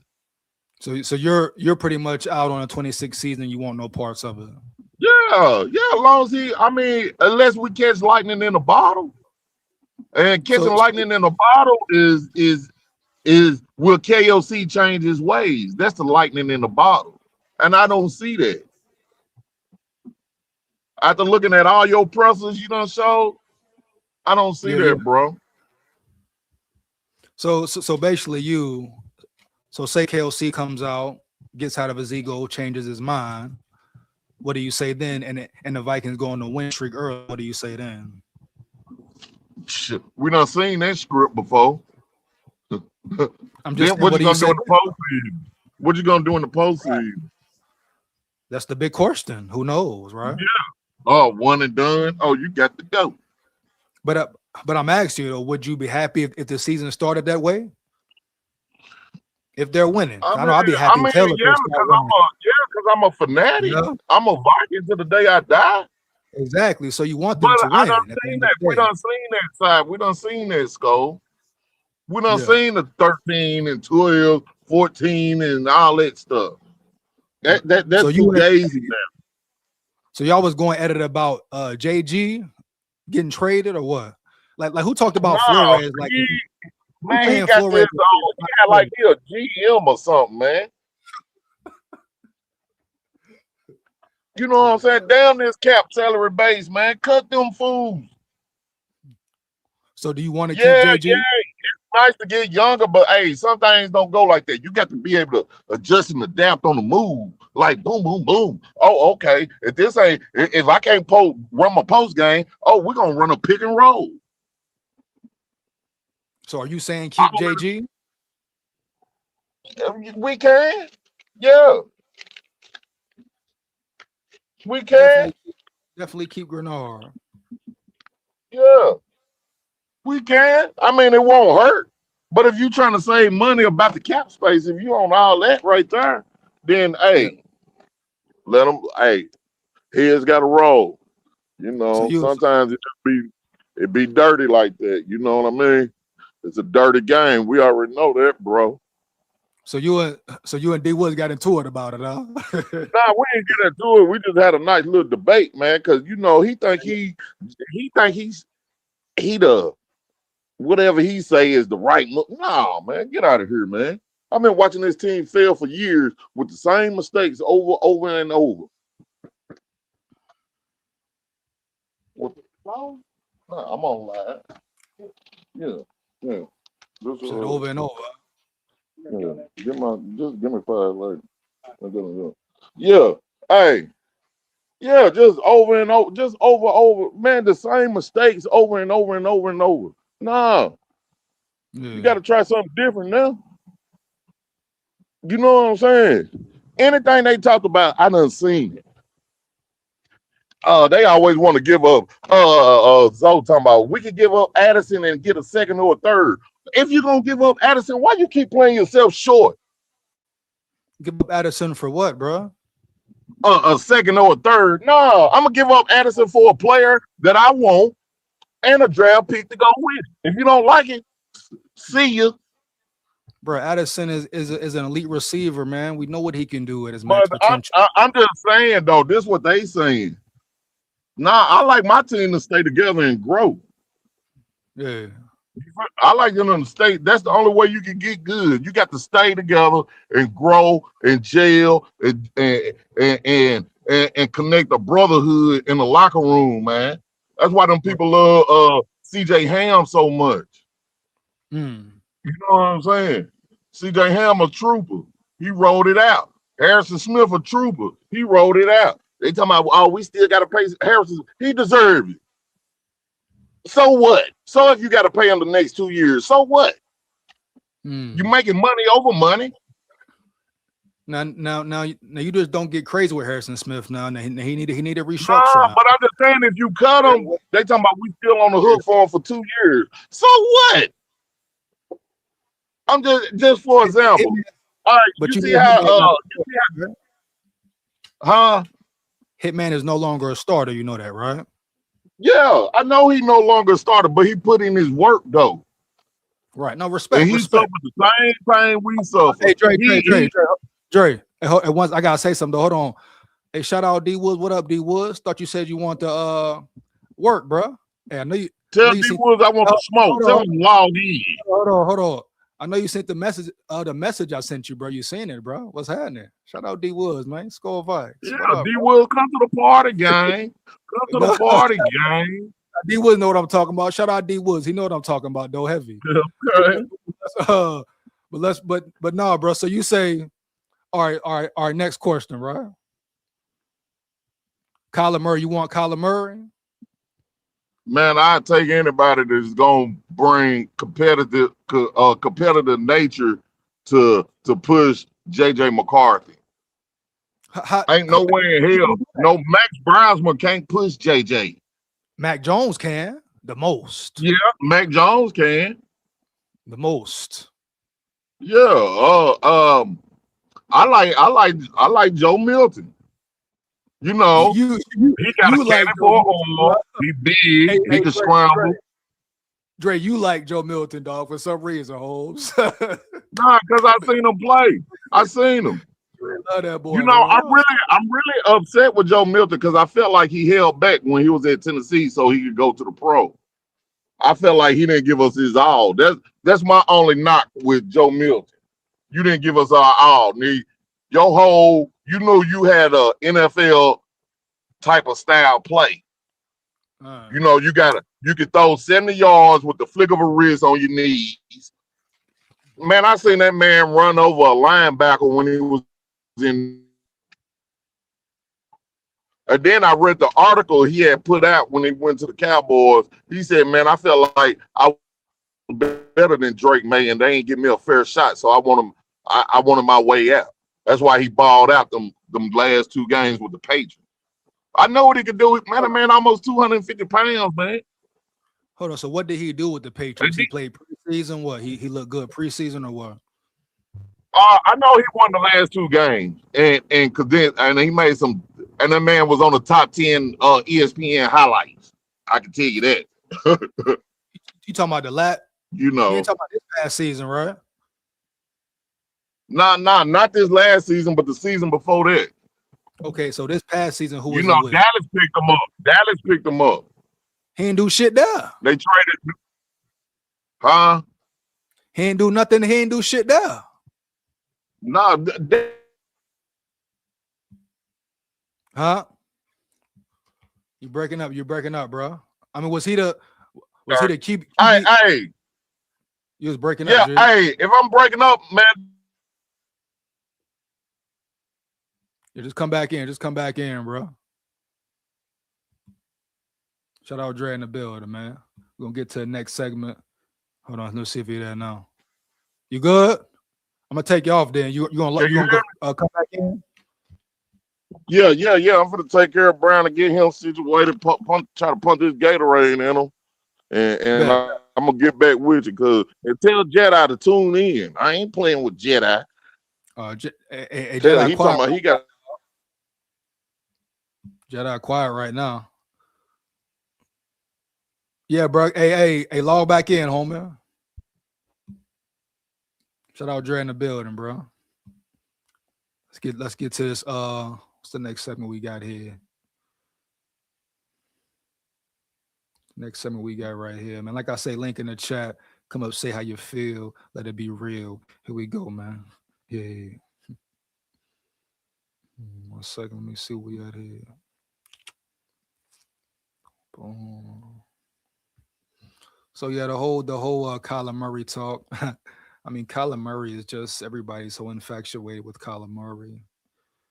It's just funny, man. It's funny, bro. Everybody loves the name, loves because he can run. That's it.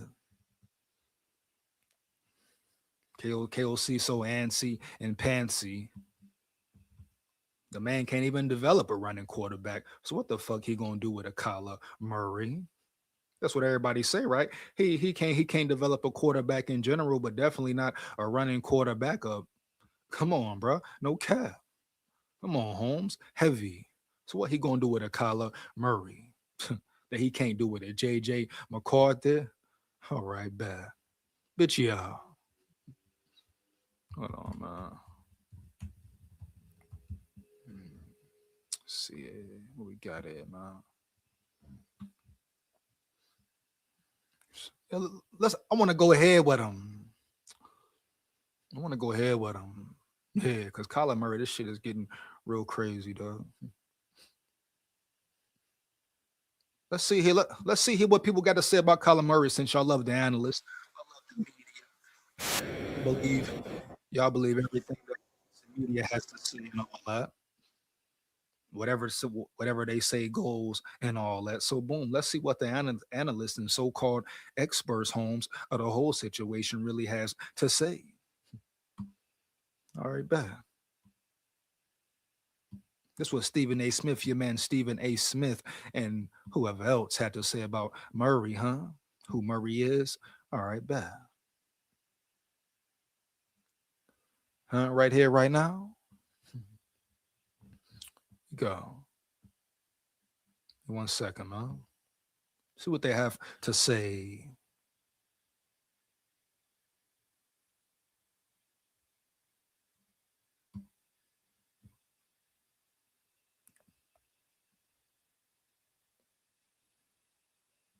Here we go. Boom. This week, when the new league year begins, Murray becomes a free agent for the first time. This week, when the new league year begins, Murray becomes a free agent for the first time in his career after being the Cardinals' #1 overall pick back in 2019. Kyler Murray went on social media following the news of the Cardinals releasing him and said this, quote, "To everyone that supported me and showed kindness to my family and I during my time in Arizona, from the bottom of my heart, thank you. I wanted nothing more than to be the one that ended the 77-year drought for this organization. I am sorry I failed us. I wish this community and my brothers nothing but the best. I am no stranger to adversity. I am prepared for whatever's next. I trust in God and my work ethic. I truly believe my best ball is in front of me, and I look forward to proving it. Godspeed." So now, I mean, of course, I mean, you know, solid writing, solid message. But I mean, what else did you expect him to say? I mean, yeah, for sure. I mean, shout out to him, you know. Nice message, but what else would you expect him to say? Aren't all, anytime a player leaves on a good note, I guess they're on a good note, good terms, says something polite, keeps it cool, cordial, this and that, boom. All right, bad. Now the question becomes, do we believe Kyler Murray is still that franchise quarterback? Kimberly Martin, Louis Riddick are now with us here on First Take. Lou, I ask you, what do you think? He said he's got a strong work ethic in front of him, too. Yeah, that is what he says. That's what he says. Oh, and by the way, Stephen A., that's a nice Tony Montana combination. I mean, what do you think you are? Scarface? Is that what you think you are now? Okay. All right. I got some more things for you later on. You know what? Don't hate. Don't hate. No, hate, it's not hate. Don't hate. You know what I'm it's saying? not hate. It's just observation. But we'll talk about it. But no, you know what? Do I still think he's a franchise quarterback? First, I would ask this question. Do you believe he ever was a franchise quarterback in the true sense of the word? Whoa. Franchise quarterback meaning this. Has he taken a franchise, put it on his shoulders, leveled up the entire organization, offense in particular, organization overall, led them to playoff success, and had a sustained run at doing it? That, to me, is what a franchise quarterback is. Is he an uber talented quarterback who has had some very, very exciting moments in the NFL? He absolutely is. He absolutely is that. But now there are questions. Number one, leadership ability. ability to be, as Mike Tannenbaum likes to say, a force multiplier? Is he that kind? Being a leader in general, being a real captain, will he be a good team guy? How would a player to team feel about him and all that? All of the above, bruh. So much more than just he can run. He can throw the ball far still. What more does he bring to the table? It's a lot of questions about him heavy.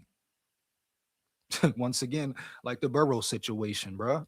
All these situations, y'all think this quarterback is gonna be the reason the Vikings goes to the Super Bowl or he turns things around? Come on, homie. There's more factors that play into it than just a Kyler Murray or a Burrow or even a McCarthy even. Come on, bro. Stop the cap, Holmes. Of guy, and now there's going to be questions about his durability considering the injuries that he's had over the past 3 seasons. So for me, look, I think it's going to be buyer beware with Kyler. I think you have to really put him into a very specific type of situation. When all this conversation is being talked about as far as Minnesota better be careful. Well, I shouldn't say they better be careful, but if you bring him in there, and we were just talking about this over the past couple of hours, I think you are signaling the end of J.J. McCarthy's time in Minnesota. Oh, yeah. Facts, bro. What is it really about here? Once again, we go back to who's the hypocrites, bro. Who's the hypocritical ones? Just like that man just said, boom, he said it perfectly, man. You're ruining J.J. McCarthy. You're saying that's the end of J.J. McCarthy. So what is it really about here? And like I say, tell KOC to come out and be truthful for once. It was never about making it a competitive room, finding a real quarterback to battle with McCarthy, giving McCarthy the best opportunity. Since the end of the season, it's seeming like with all these articles and speculations and rumors, baby, that it's been KOC's whole plan to bring a new quarterback in here and get rid of McCarthy. It seems like it's his whole plan has been to bring a new quarterback in here literally and get rid of McCarthy. Holmes, heavy. Tech, what up, big dog? Tech in the building. What up, bro? I'm here, brother. I'm here, brother. Hold up, bro. Let me get you on the screen, dog. Hold on. There you go. Boom. What's up, brother? What's up, bro? All good, man. How you doing? How you feeling, man? What's the take? Man, you should have seen it last night. It was popping off in Zoe's live. They were all yelling. And I've never seen Dre and Zoe and those guys and D Woods pop off like that. Oh man, why was they yelling, man? What's going down, man? Basically, Dre wants him to cut bait with all those players, but they're arguing over the cap. You know how the Vikings are going to get under the cap because they got too much work to do, and what players you should keep and not keep. So what players? so what has everybody said about JG? What's up with JG, man? Man, they're saying that Hawkinson's a bad thing, but I think Dre's saying you just cut him and let him walk. But according to the other guys like D Woods and those guys, they're saying he's just too expensive. Like you can't just let him walk. Nah, man, you don't let JG go at all. I mean you heard what I said to live, bro. I'm never vouching for JG being gone. It makes no sense at all. Now you want to do a restructure, try that, bro. But he gives you a great depth piece, if anything. And like I've been saying, if it's about everybody's saying it's Dallas Turner's time, all right, bet, cool. Well, let him fight for it, let him prove it. Then you got a great backup. Period. Yeah, that's true. I mean, did Turner turn up enough last year at the end of it? Do you think be a starter? I mean, he turned up, but we need more. He's no guaranteed starter right now. Let him battle. That's what I was about to say. Yeah, let him battle. Yeah, bro. If we really comparing the seasons and shit, Turner got better, definitely. But nah, bro, he's not the clear starter right now. He got to earn that shit, Holmes. Heavy. I mean,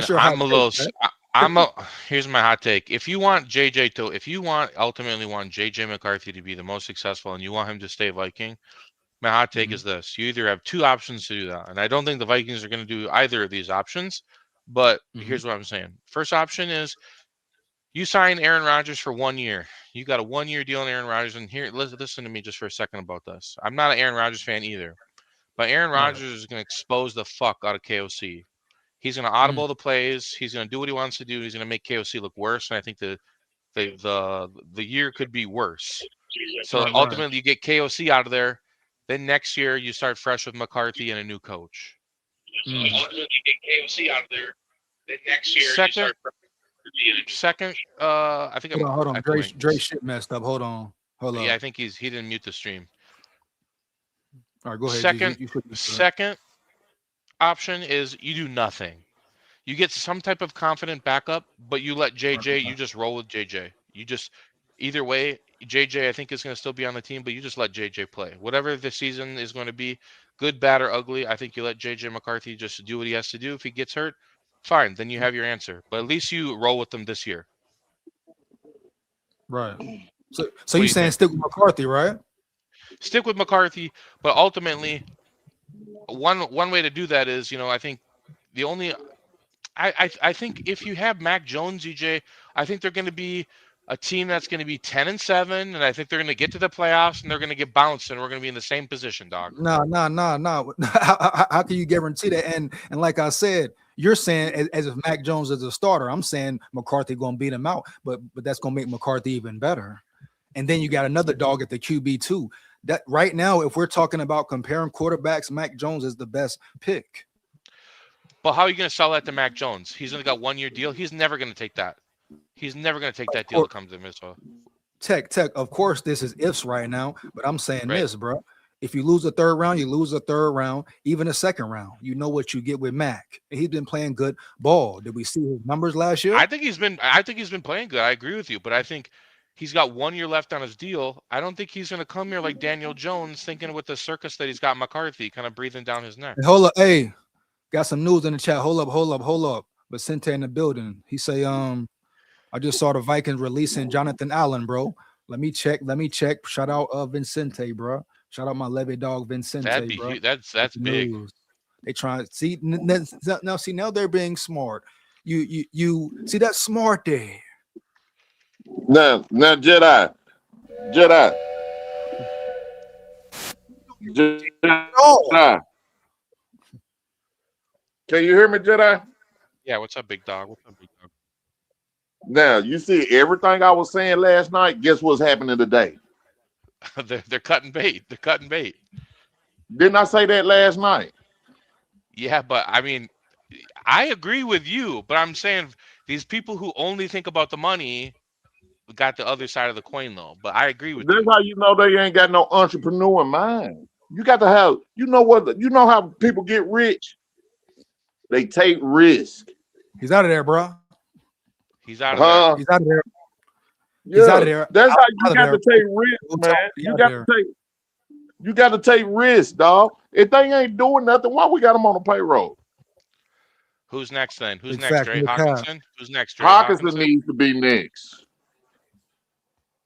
Hey. Nah, that's gonna go against the cap space. So what? If they on the team, it's dead money because you ain't producing. And then, you know what I'm saying? Hey, Dre, it's dead money. Dre. Where it go?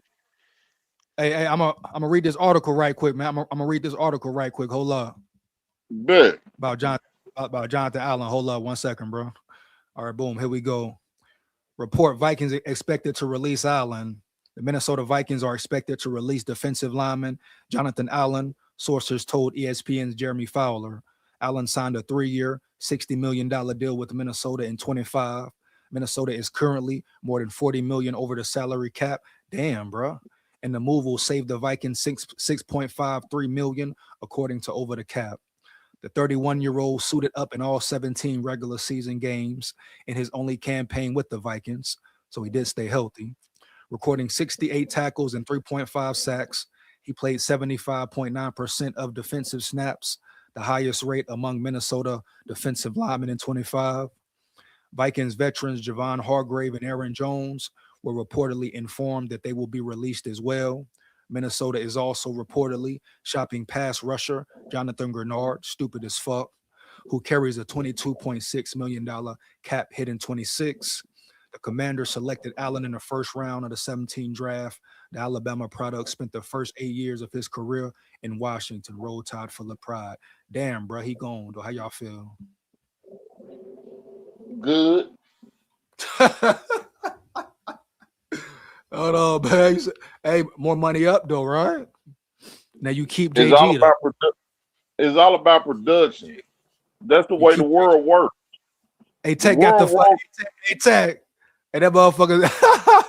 Yeah, hey, I'll wait for that sword, dog. Where that, bro? No cap. Heavy. But guess what, Tech, though? Got a new See, color on. Tech got a Darth Vader. My little favorite Star Wars man is Yoda, the little green man. Nobody can't whoop Yoda. Nobody can't whoop. Who's KOC? Hey, Jabba the Hutt. KOC is Jabba the Hutt. Yeah. Hey, Yoda is the teacher. Hey, Jonathan Allen, pretty good move, dog. Save some money. Yeah. It's only 6 million saved. 6 million saved. It's a good start. It adds up.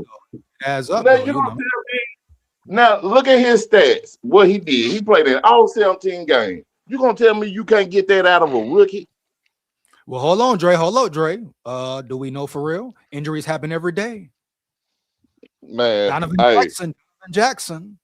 So you think they're going to target probably a D tackle then? For sure, EJ, if they do that? For sure. I want them to target a D tackle. I want them to. You hear me? Heavy. Jedi, you want to know when? See, the reason I was trying to tell D was he always talking about plays giving up on the middle field. The man take chances because our offense is so sorry. You feel what I'm saying? So the man got to do B-Flow got to do something. He got to try to get a fumble recovery, a pick six or something. And not only that, bro, look at the talent back there in certain areas, Holmes. And he's making them doing more with less, Jedi. He's doing more with less. See, that's when D Wood made me lose my cool. So he talking about, man, our defense wasn't all that. Man, is you crazy? So Jedi, what quarterback would you want right now, Holmes? That was your hot take, right? Keep McCarthy. So who do you want, period? As a backup? I want McCarthy to start no matter what. As a backup? Me too. Yeah, backup. Yeah, who? Murray, Gina, all these guys, all the names. Who you want in the building? You hear me, Heavy? You need a competent backup? Yeah, hell, what? Yeah, dog. The fuck? Hell yeah, you need a competent backup, home. What it's about? I know. I'm just thinking who'd be a backup. Well, I think they already made up their decision. I think they think that's going to be Carson Wentz, but I don't really like that idea. Carson Wentz might not even be the same after that season, Holmes. What happened to him? He's so banged up. He got so drilled up, homie. What? He's the QB3. Period. You know what's crazy though, EJ? This is like a weird time in the NFL because all these like high-paying quarterbacks got cut by these teams on these current contracts, and there's no good backup quarterbacks really on the market, which is crazy. It's like the first time in like NFL history where you have all these starting quarterbacks who got like all this money in these bags. Hold on.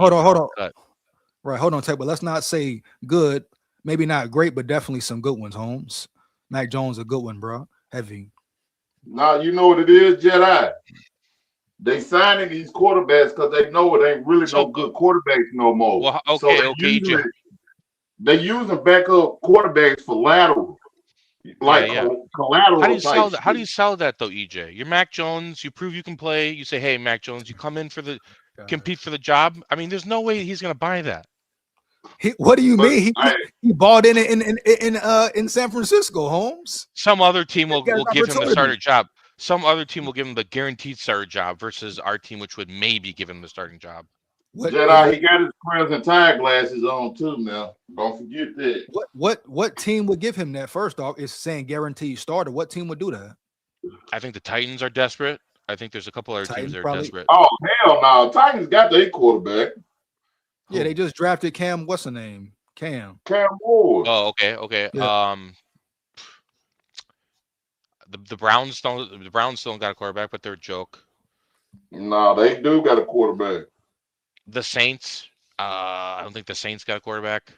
Saints got a quarterback. Who? That rookie they were playing, he gonna be pretty good, I think. The Giants, are they gonna roll with Jackson Dart? I don't think the Jackson Dart's gonna roll with the Giants.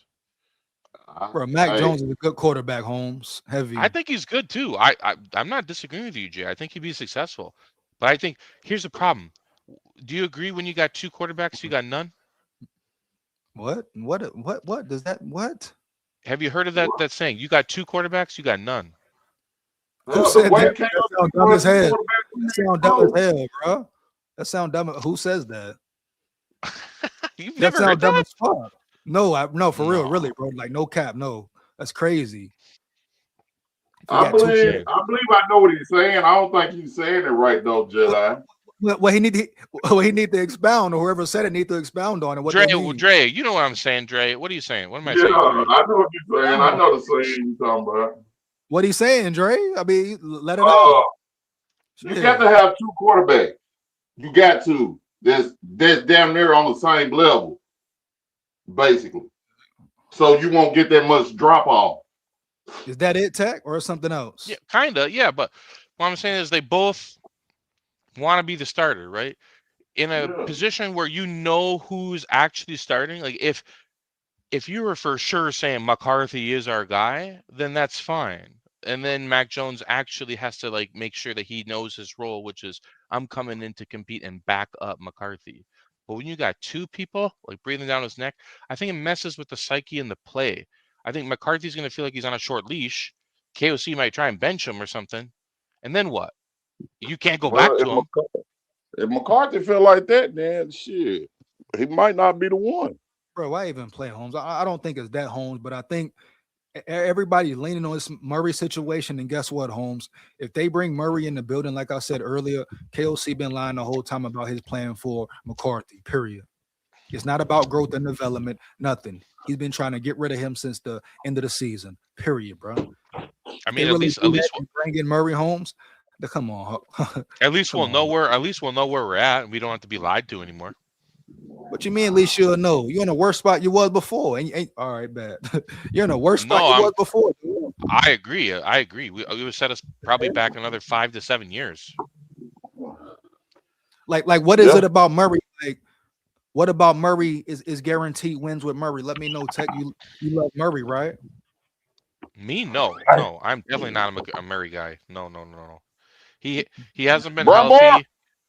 He can make some people miss, but his average depth of target and throws was worse in the league next to JJ. He don't push the ball down the field. Wasn't he injured majority of last season as well?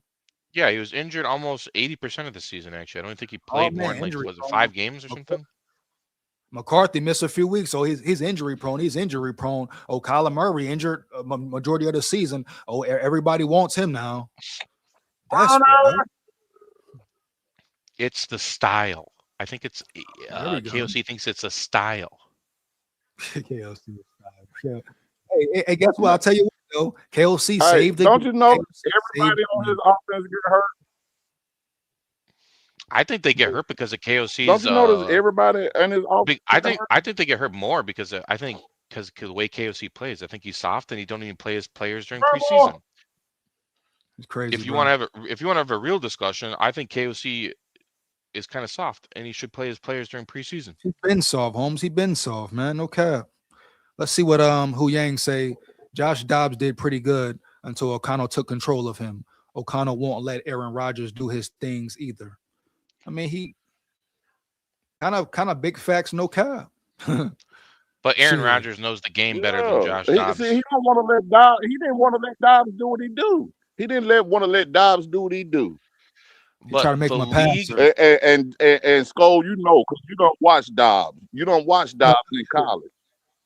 He tried to make him a passer, Holmes. Come on, boy. Wrong thing to do, dog. The bottom line is the league knows Kevin O'Connell's system. The league is onto him. That's why it's gotten worse and worse. Yeah, they figure him out more every year. Tech, look at the stats. Yeah. Matter of fact, you read some stats last time you was up here the last live. Yep. He's getting worse and worse. I mean, heavy. The offense getting worse and worse. SKOL, good release. Him and Hargrave didn't do shit. Shout out Cody Fullen in the building. Shout out my dog Cody Fullen. Hey.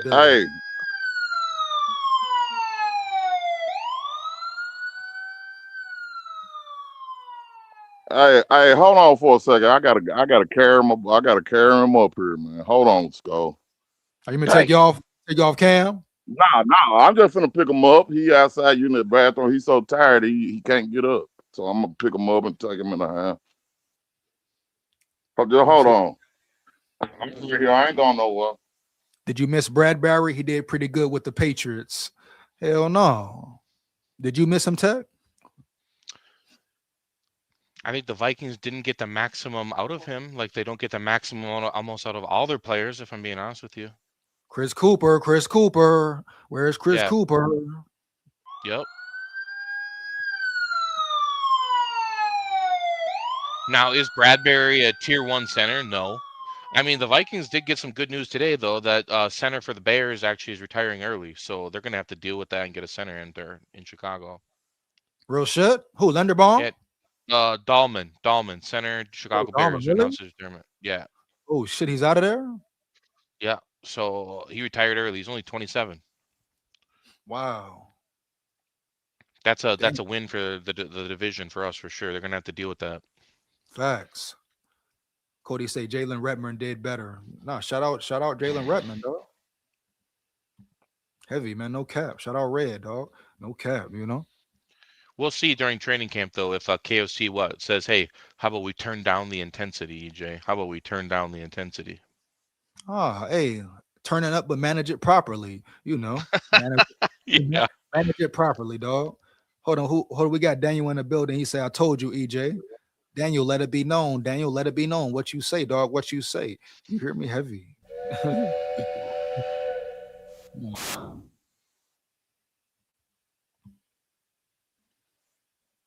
Tunes, let's go Phillip Rivers. I take Phillip Rivers over Kirk any day, dog. No cap. I'd let Phillip Rivers sit on the bench and back up if he wants to back up for a year. Shit, dog.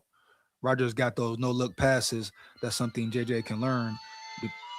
Does Rodgers have that anymore the same way? No. He's not Matt Stafford with it no more. Holmes. You know what I mean? Like, then Aaron Rodgers, right? Tech, like, the disrespect to McCarthy even with him. From Big disrespect. Yeah. Yeah, right. From Aaron Jones talking about him at the Super Bowl, trying to fill in himself and shit. This is what they were saying last night on the other stream, though, EJ. So a lot of the players, in the Vikings, they're not a very young team, right? So they kind of want to win now. So I think kind of subconsciously, they're all like, man, we don't got the fucking patience to put up with like waiting for JJ McCarthy to develop.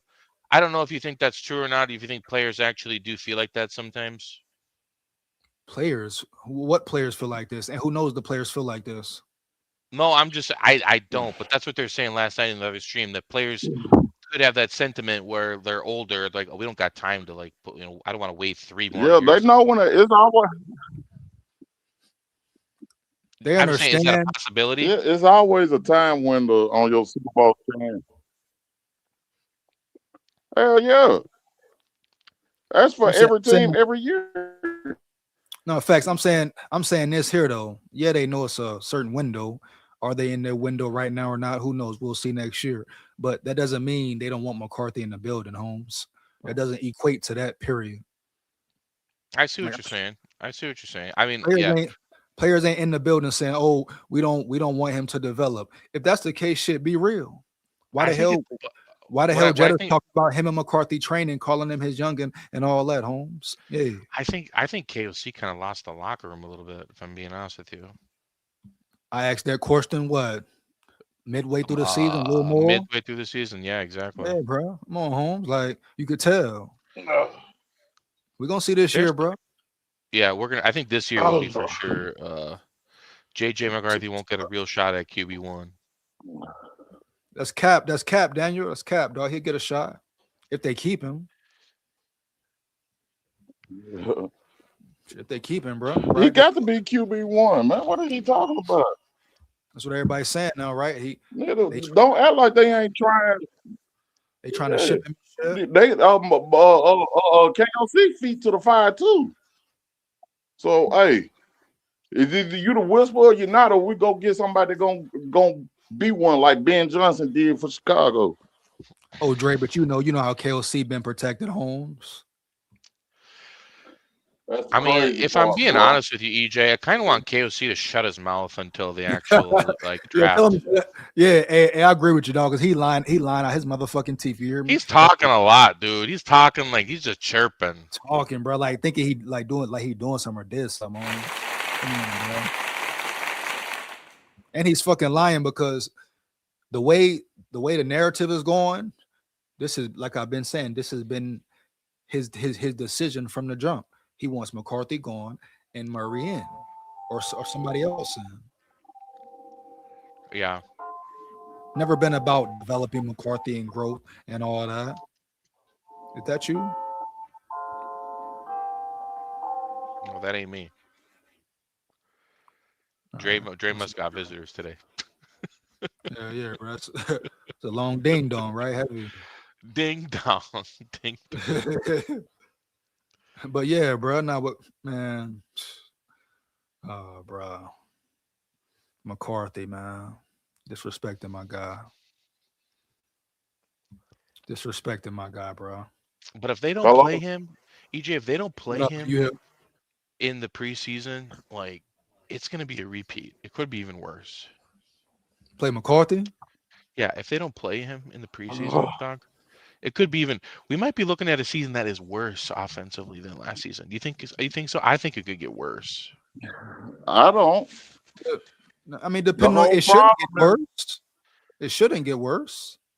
If what's changed though, KOC is still calling the plays. Nothing's changed. Well, that's why it's called off-season tech. That's when you try to change, allegedly, right? Right. That's the whole point of it. Doing better, homie. Getting better. You know what I mean? Off-season program, all that. Yeah. Well, I'm with you on that, Jedi. You think we got? Yeah, you think we got a long way to go? Because I don't even think we're a playoff team. And maybe I don't think we got a long way to go. Jedi, the problem is, like you said, just give up the playbook, dog. Yeah. I mean, if we work on if you want to get me credentials to go in there, the field press box, I'll ask the questions for us. I'll say, on behalf of EJ's journey, KOC, we got a question. And then kick you out. Kick you out. Hey, you know I'm gonna come with it. Yeah, y'all just. You know I'm gonna come with it. They ain't gonna kick me out, EJ. You don't think they will? Sir, you're gonna have to leave, sir. You're giving too many hard questions to this KOC character. Sir, please leave, sir. Yeah. You know, that's what what they're gonna say, bro. JJ Camp already. Where's Rob Brzezinski? Where's Rob Brzezinski? Get him out here. Yeah, bring him out in the front, Holmes. You hear me? Heavy. Bring him out. Bring him in the damn front, dog. Hey, come here, Rob, Mr. Rob. Hey, you see how he tried to run from the course? Then when old girl set him up quickly and swiftly. Yeah. Yeah. They set him up. Tatum. Yeah, Tatum fine for the ass. Yeah, hey, if she just let me have a rendezvous, hey, I change everything. Heavy questions coming. That boy wild. Robert Brzezinski. Robert Brzezinski froze up, dog. Yo, she asked him, damn. So how close is this team being? What she say? Close to being a championship team. He paused. Come on, Rob. Yeah, speak, Rob. The fuck, speak, dog. Hold on. Kwesi, can you answer this question, Kwesi? We got Kwesi on the line. You hear me? You fucking up there, quiet mouth, Holmes. Don't know what to say, just coming out with some shit. Man. Rob, how are you gonna be different than Kwesi? How are you talking about? He's been there 28 years. Right. Like what? Okay, what you doing now? Like you don't know nothing about the ball, man, dog. It's mighty funny he turned around and got a job. Right. He ain't no football guy. He's not a football guy. But SKOL, Jedi said he turned around and got a job. He turned around and he with the 49ers. Kwesi got a job. Yeah, Kwesi got a job. I know. Yeah, I know. I'm waiting. I'm waiting for him to speak. Tell you a lot right there. Right. Obviously, he wasn't that bad, huh? Allegedly. Yeah. You think? Yeah. I hope he says. Damn, you gonna tell me a 5-time Super Bowl champion team gonna take you? Like they don't know how to win a championship, and they done been to the last. They done been to the even though they lost. Though look at the time span at the time they were from. When Mike Singletary and all them was there. Hey, Dre, winning 3-4 games. Then they don't been to 2 Super Bowls. We ain't been a name. Hey, hasn't he been with the 49ers before though? I'll go get Mike Singletary. Yeah, he was with the 49ers before he came to the Vikings. He with the Niners before, right? So it's a little sympathy there as well. Probably. A little sympathy there as well. Probably. But respect it though. They gave him on the job. But now I'm waiting for Kwesi to speak. Where you at, Kwesi? Free game now. Oh. I know. mean, he taking a high road. He might get drunk one day and let it chill out. Y'all respect that high road shit though? Come on, man. I mean, hey, when Not I when they know do my you. Not when they do you that dirty. Not when they Come do on, you that man. dirty. High road? What's the high road, dog? Listen, Is the high you road the know right what? road, dog? Come on, man. You know what? You know what the great DMX said. Shout out DMX, Yeah, one of the I best. know. One of the So I best. know you got the respect. When you do dirt, you get what? Yeah, dirt. All right, then. What's your Sometimes point? it's not good. Hold on, Trey. Sometimes it ain't good red for red. I wish I could go back time and then seek revenge. Okay, it's not about seeking revenge, homie. It's about speaking up for yourself and your name after somebody Yeah, blatantly but disrespected you but and got but fans thinking a certain way. It's not about seek revenge. It's about protect your name and respect yourself, and don't let nobody sit there and put smudge on your name trying to paint you out to be a certain way. It's not about but seeking that's what though. See, that's on us on the outside looking in. They in a whole different community. All them know each other. What? You know that. Come on, you know they probably all kind of parties and everything. They know each other. Coaches, GMs, all them in a class of their own. Owners. Okay. Roger Goodell. Okay, what does that mean though? Like you don't speak up for yourself? I mean, hey, sometimes it be like, fuck, nigga, I'm gone. Huh?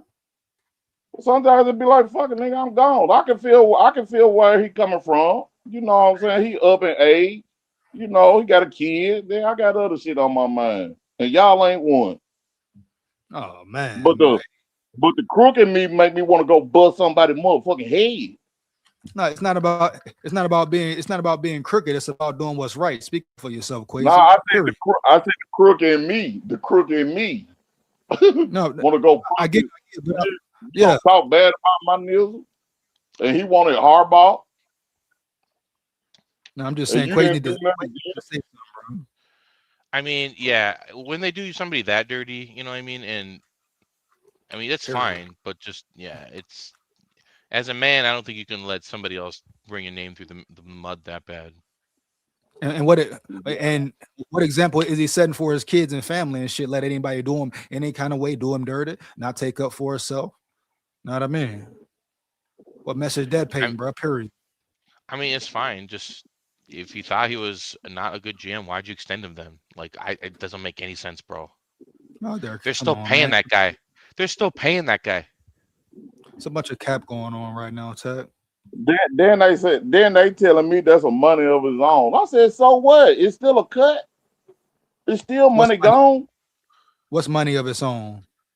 The GMs and all that. That's a whole different salary cap. I don't want to hear that. That's money gone.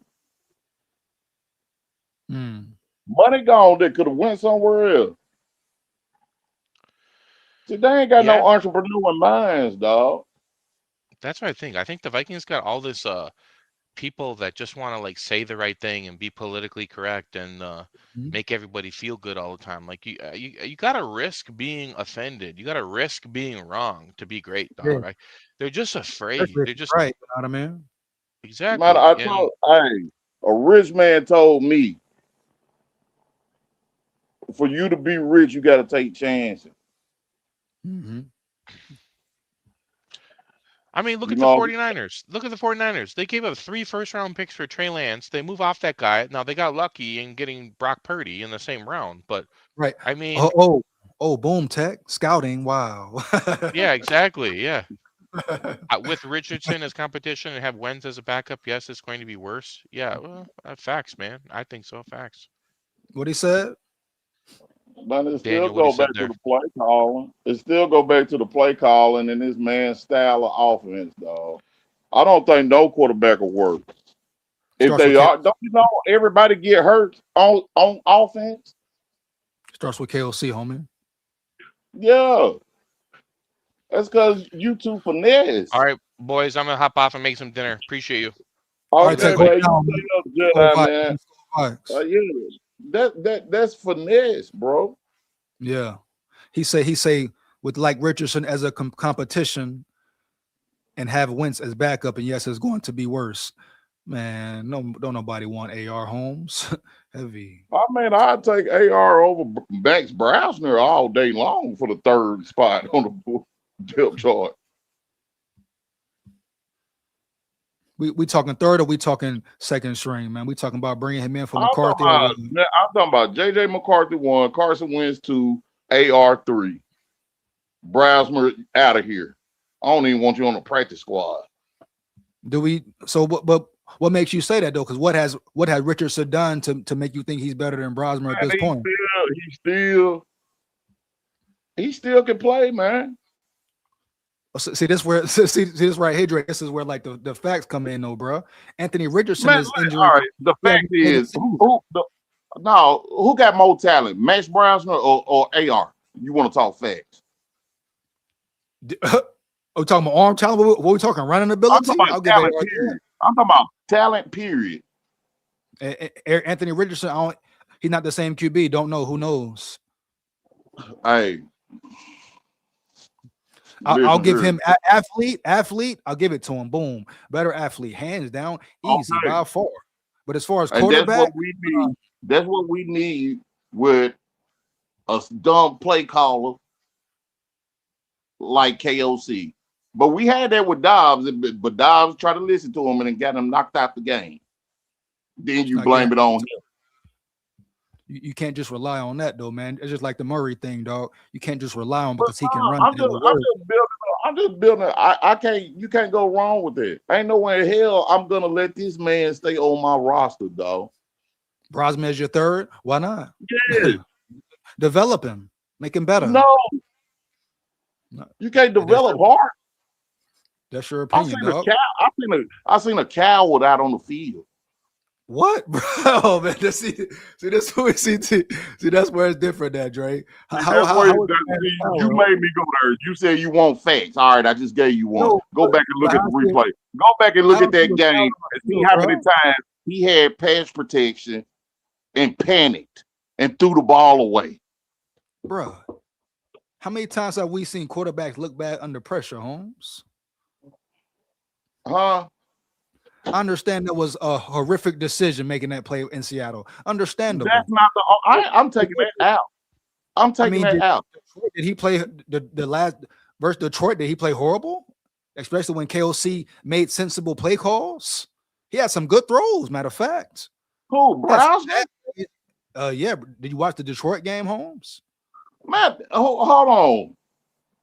The second time we played Detroit, kept him out the playoffs all.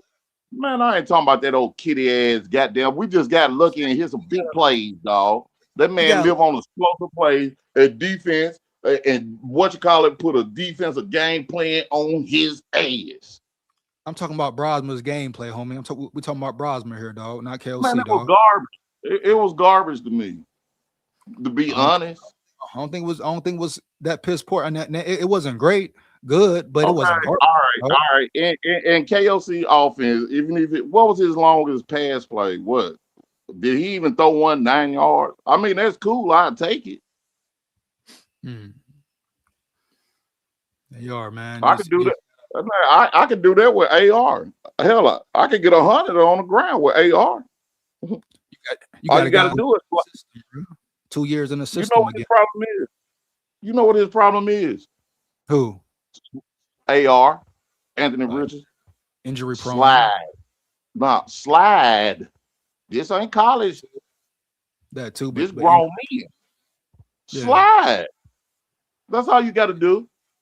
Yeah, but AR, bro, like I say, Mac Jones all day for me, dog. I mean, I'll take Mac Jones over AR. Yeah. But I think I think Kyle Shanahan playing chess with because he had Sam Darnold too. They let him off the hook for it. Mm-hmm. Who we get Sam Darnold from? Yep, them Niners. Oh, but it's no questioning Kyle Shanahan's abilities though. Do the genius coach. He a genius coach. Just what he did this year with all them damn injuries. No cap. Yeah, he got dealt a bad ball head, but you know, it was terrible. Hell, if I was them, I'd be trying to ship McCaffrey. Yeah, he say the problem is KOC is on the hot seat and wants his job, and JJM will get him fired. How do we know McCarthy will get him fired, Holmes? You don't know how McCarthy will do next year, dog. Damn, bro. Well, That's what I'm talking well, about guess right what though? I'm finna kill you with this. there. Cause you my brother, you my little brother from a different mother. So but look, hey, I got word on the street. Uh-huh. A little birdie told me that Harbaugh was trying to get JJ McCarthy. And I told the little homie, I said, I can see that. You can stamp that. Mm. You want to know how I figured? You know how I know deep down in my heart those goals? Because I seen the way his face was. Now I seen the way Jim Harbaugh, his body language on the side in the playoffs. Mm. You got to check. I can't believe you don't check coach's body language. You've been a Nick Saban man, and you don't look at coach's body language. No. We ain't saying I don't do that. I understand that, but what about his body language, bro? Like, you know what I mean?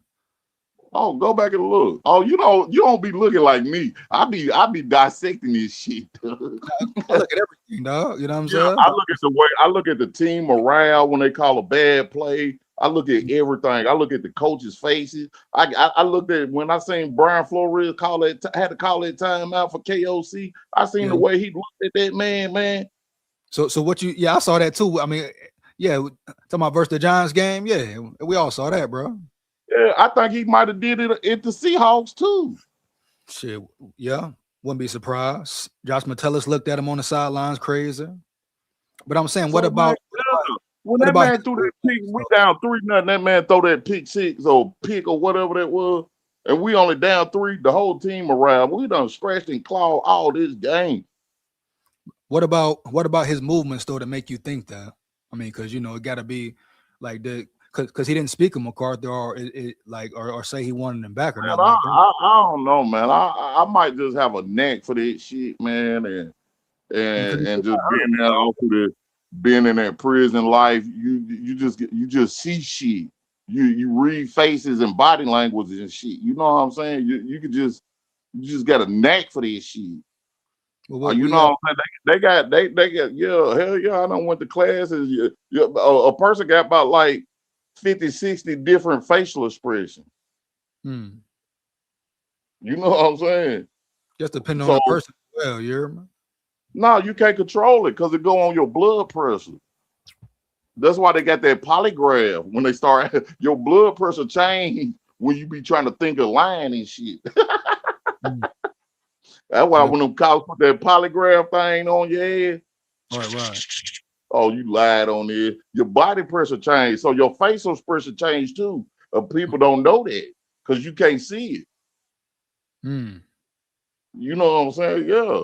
So when I be looking at them facial expressions, even all at the even when your boy dude from the Jets was talking, nigga, that was heartfelt.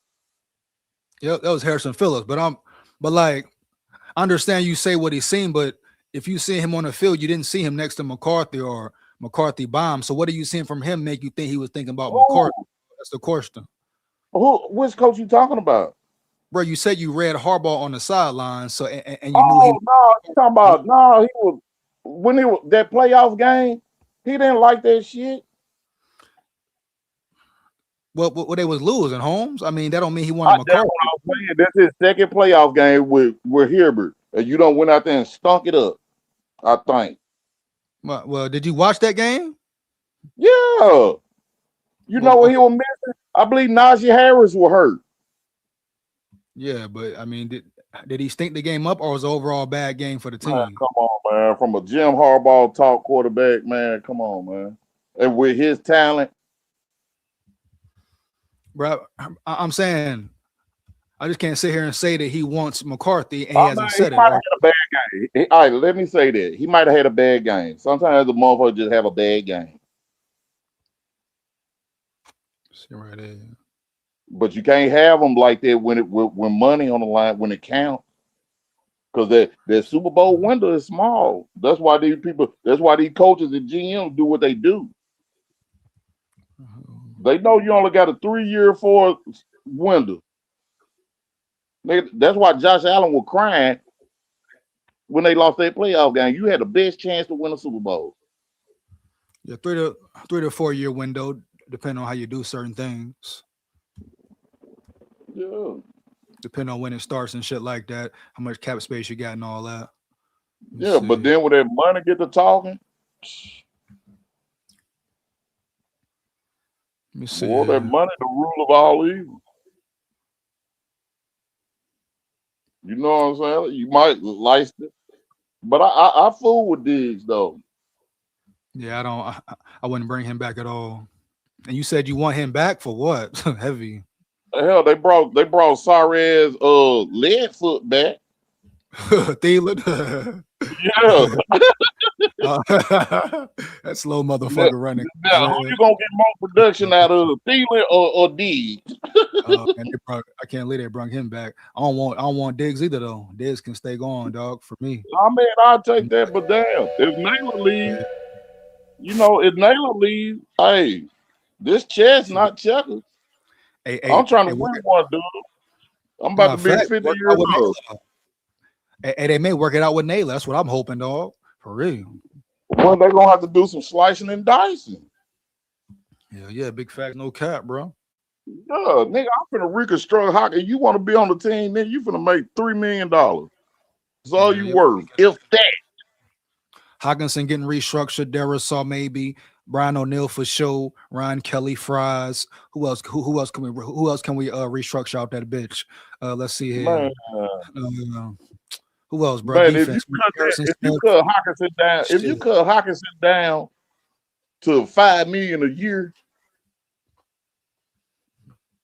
oh, we back balling. Or you can release him and save money as well, right? Right. To D Woods, that's something you got to chop it up with him, and I can't wait. You better send me the link because I'm gonna put fire to his ass. I got some hot take on. Ask D Woods where he said he wanted to work. Ask D Woods where yet? Ask D Woods where yet? He told me he wanted to work. I hit him up, nothing back. What's up, D Woods? Shout out D Woods. Oh, he must have seen me. He seen me. No, I'm talking about do a collab in general. You know what I'm saying? Man, him been talking about that. Yeah. Hey, you know how? Hey, sometimes. Hey. Yeah, shout out D Woods. Hey, D Woods, I want to come out there and take me through the streets of Compton and South Central.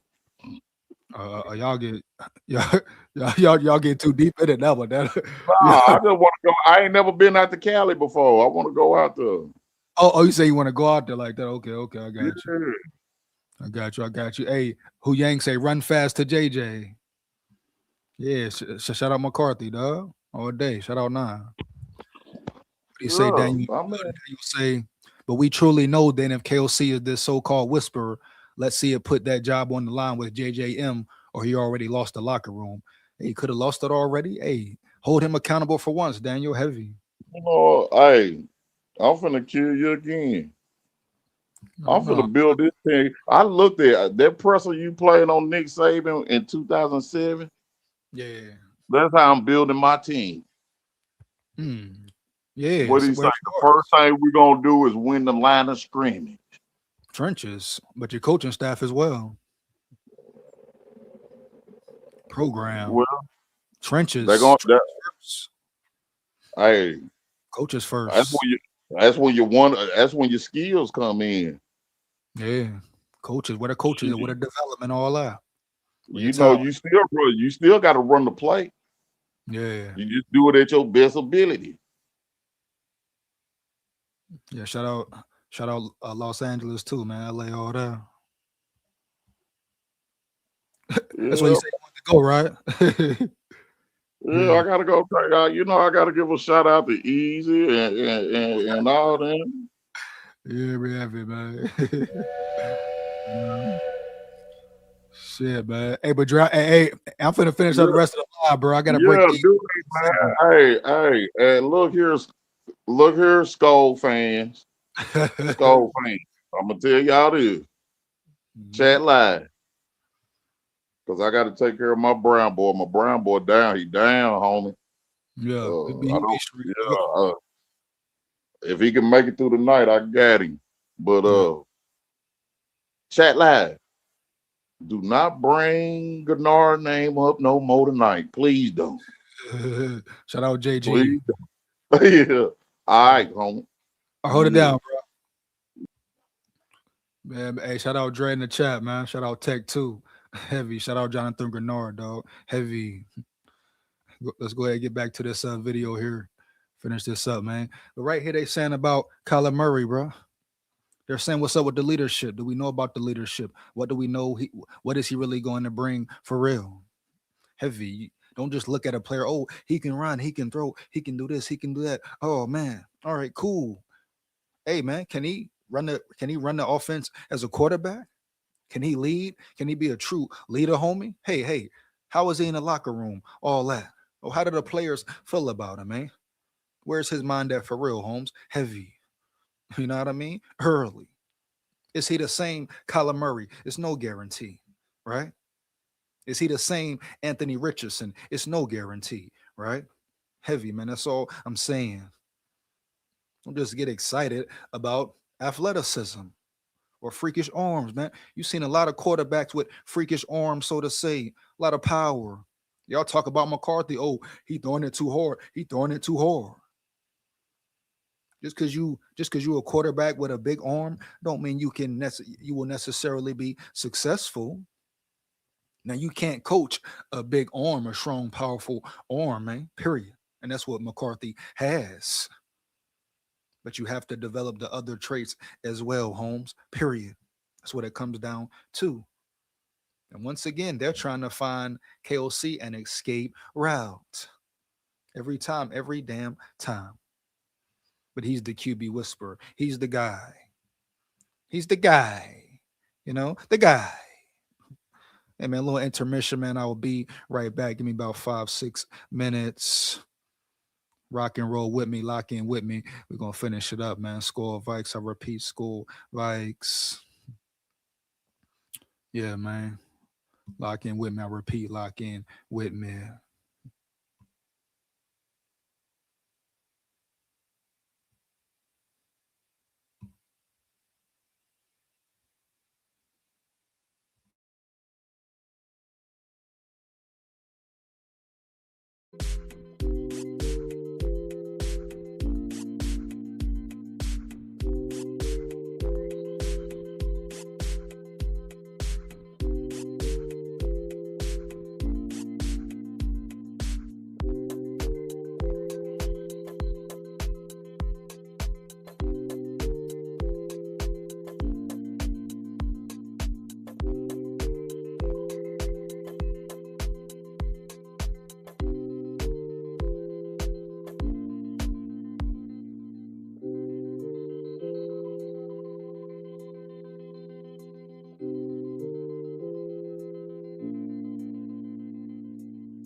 yo.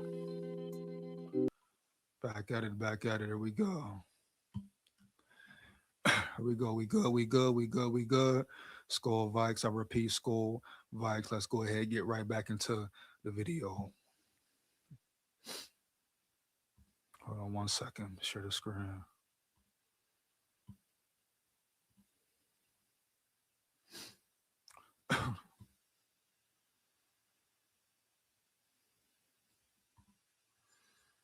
A lot of Kyler Murray talk.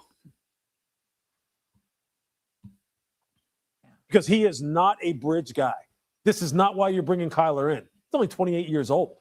You're bringing him in for him maybe to be a 5-7 decades plus type of quarterback. And if he is someone who winds up taking them to the playoffs and he has a Sam Darnold type of career, I mean, once again, if he is, and the Vikings just love getting these 1-year quarterbacks, right? Instead of developing the quarterback they have every time. You hear me? Heavy. They let KLC off the hook every damn time. He gets up there, talks good, talks proper, says this, sounds good, says this, says that. Come on now. Another 1-year quarterback, Holmes. Boom. Make or break. I repeat, make or break. Yeah. type of season, you think they're going to make the same mistake and let him walk out the door the next year? Absolutely not. So I think this is, one, is he a franchise quarterback? I don't necessarily believe that he has been. I think he is just supremely talented. And two, wherever he goes. Nothing about him tells us he's a franchise quarterback, Holmes. Heavy, period. Yeah. That's why the Arizona Cardinals want to get rid of him so bad. What? If he was that great, they would try to find ways to keep him. Be careful of what you're asking for and understand what you're bringing in. Okay, Shay, I'm not going to disagree wholeheartedly with everything that Lewis is saying. However, Lewis and I just got done spending 2 hours together on television, and Lewis told us that you know who should sign Kyler Murray? The Jets. He's a guy that could totally transform that team, and I'm confused. I didn't say transform because you were like, this is a guy, he could be there. He's not going somewhere to be there for 1 year. He's a guy that's looking to be there for multiple years. He's a guy who's uber talented. He's a guy who can get you to the playoffs. So to me, when I'm thinking of what is a franchise guy, get you to the playoffs, how? How many times did the Cardinals get to the playoffs since he's been in the building? What, one? And then they get spanked by the Rams, homie. Heavy. Didn't Kyler Murray look horrible?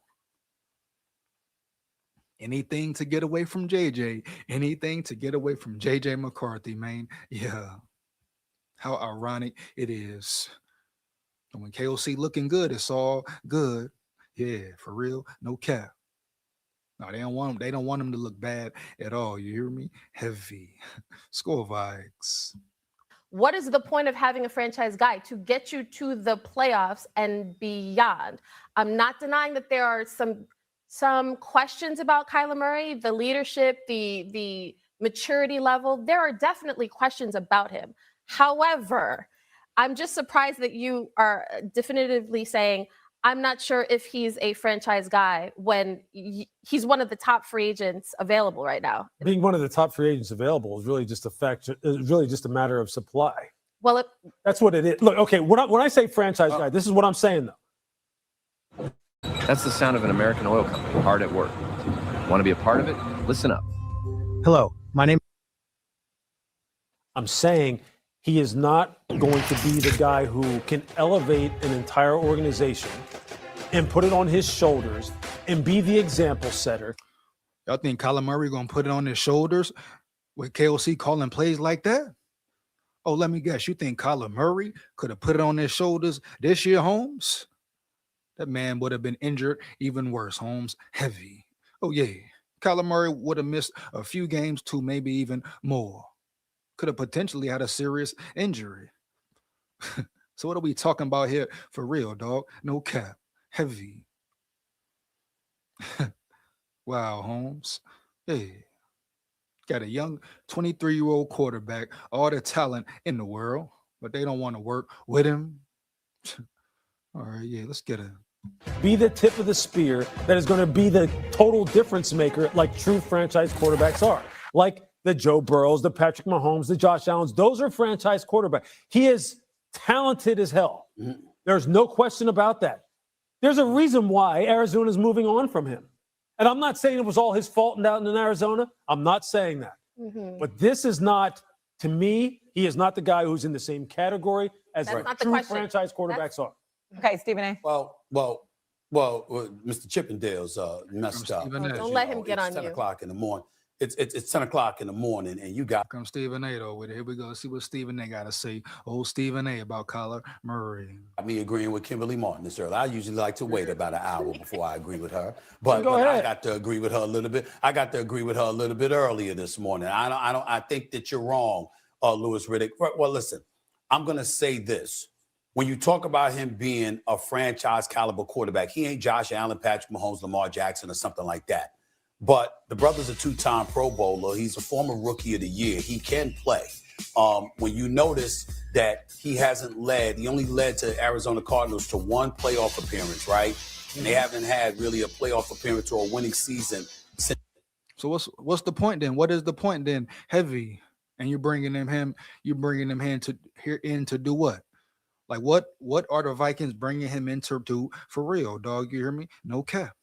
What the hell do they really want? Huh? They're bringing him in thinking he's going to take him to a Super Bowl, 1 year, one and done, another Sam Darnold situation. Yeah. And Kyler Murray, you could sit in here and argue that he maybe had his best years already as an NFL quarterback, maybe has reached his peak. Yeah, bro, for real. No cap. Since 2021, if I remember correctly. He hasn't had a winning season as a starter since 2021. I'm like, how do you mention all of that and not bring up who he's playing for? He's playing for an organization that's in flux. They ain't the most impressive organization in the world. Matter of fact, he comes into the league and you hire a dude in Cliff Kingsbury that proved nothing on the NFL level. There were plenty of people who were more. So I get it where Stephen A is about to go. He about to say change in scenery. He's had horrible coaches, this and that, dog. Heavy. And I get it. Coaching is most important. Question the offensive coordinator. Shit, you got a question KOC right now. So we talking about Corsten and Kingsbury. What do you think KOC will do with Murray like that? Showing his history and his previous play calling. So I understand all that what Stephen A is about to say, the horrible system, the bad organization, all right, bad boom. But what about him as a man, his character, his ability to lead or inability to lead then? Ask Stephen A that round yonder, Holmes. Heavy. I mean, I don't even know the Cardinals' history like that. I don't pay attention to them for real at all. Only time I really seen Murray play that game versus the Ram playoffs and every time they played the Vikings. And that's about it. See some highlight type shit, but I don't watch Murray like that. Yeah, he got crazy footwork, crazy speed, all that. But I think his ceiling may have been met. You hear me? Heavy. Period. So Stephen A, he about to say everything about he already know everything he about to say, bro, right now.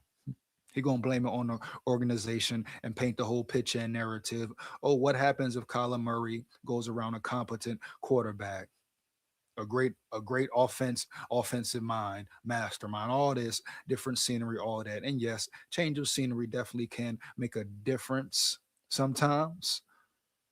But who is the quarterback at the end of the day? What energy is Kyler Murray bringing, right? How much work is he really willing to put in his new situation, period? Yeah. So a change of scenery could be good for him, but at the end of the day, he has to make it work as well, dog.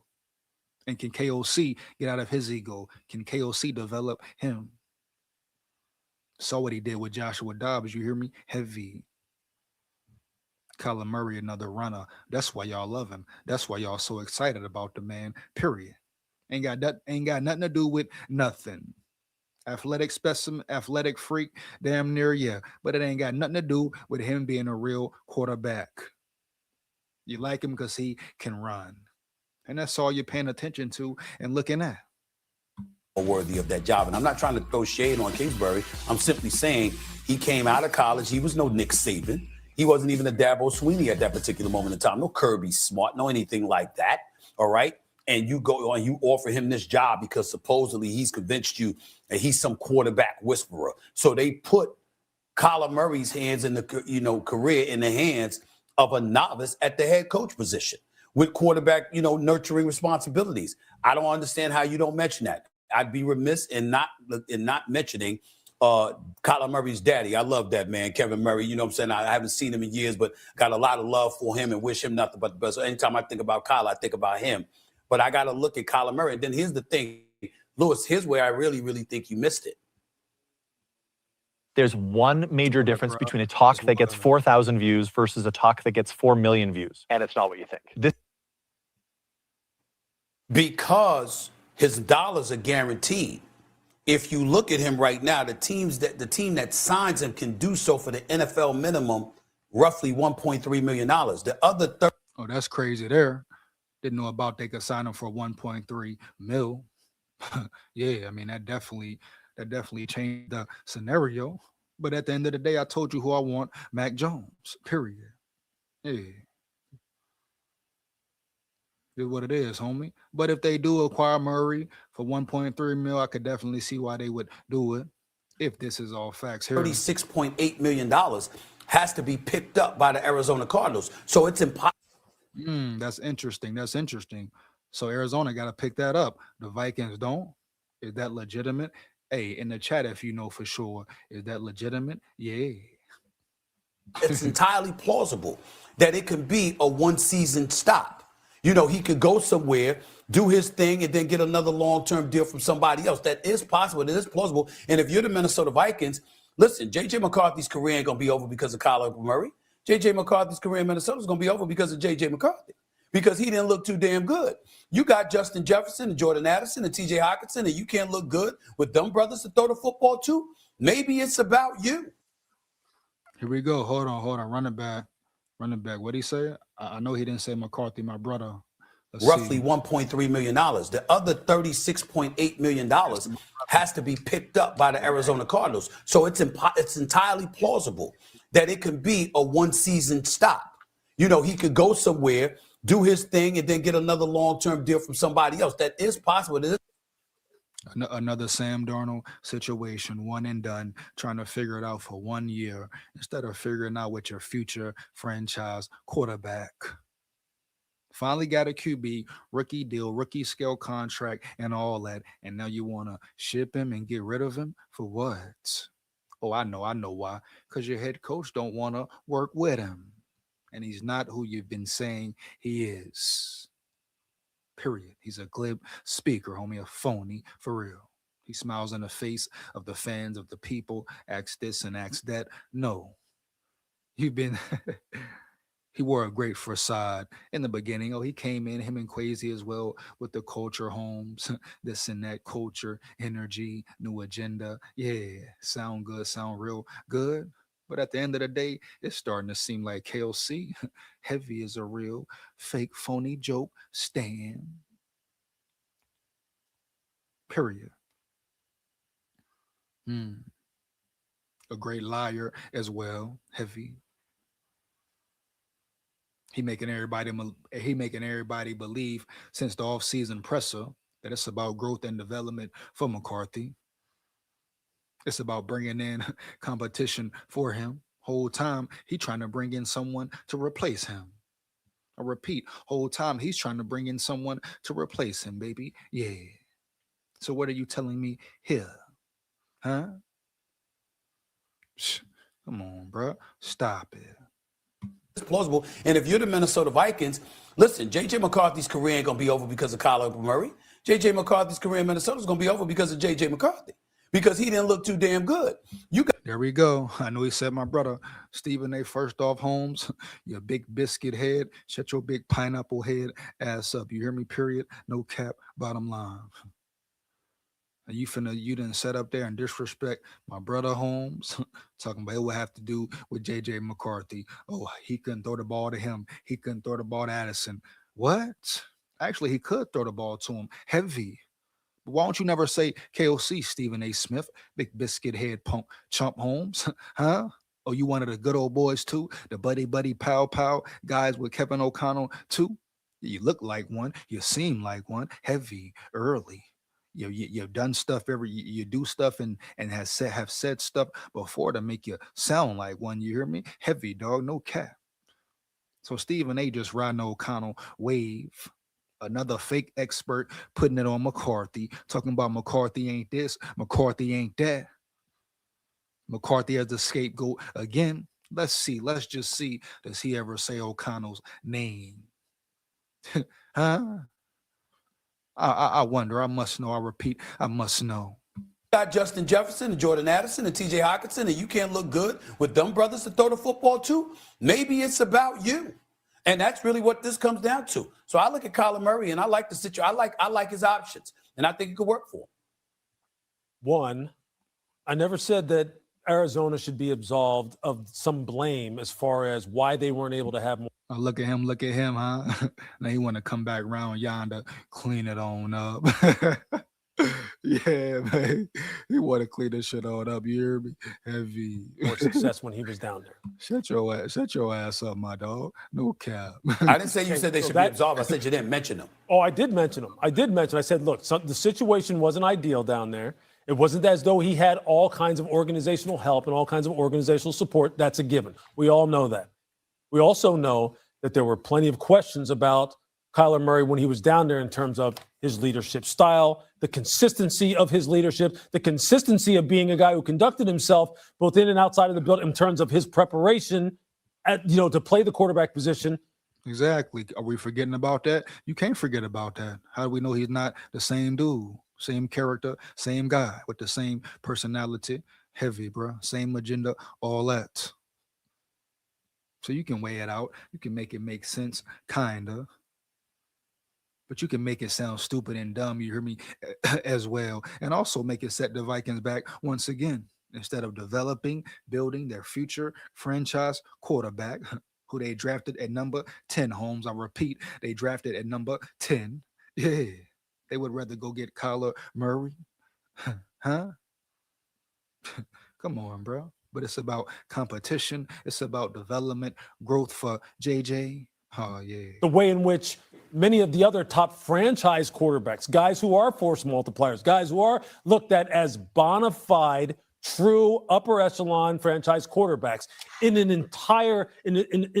entire scope of what it means to be that. This is not about his talent. This is not about him being a two-time Pro Bowler. This is not about him having highlight reel moments. And what is it about? It's bigger than that. It's bigger than that when you're talking about franchise quarterback. That's the question. Do I believe he can be I can believe he can be a good starter. I do believe that. I believe he can go to Minnesota and start and maybe help them get to the playoffs, a la Sam Darnold. Did we think okay? So what? Like what? So can McCarthy. So what, bro? Like no cap. Like what's up? What's next, bro? At all. At ease. Okay, playoff once again. Sam Darnold, one and done. I repeat, one and done is the norm. Oh, I get it. Asses in the seats, right? Asses in the seats. Long as that happens, they cool with it. Talking about, he can take them to the playoffs. Then what? You hear me? Heavy. Then what? Once again. Yeah. Come on, bro. Stop the cap. Yap. Yeah. You know? Come on, bro.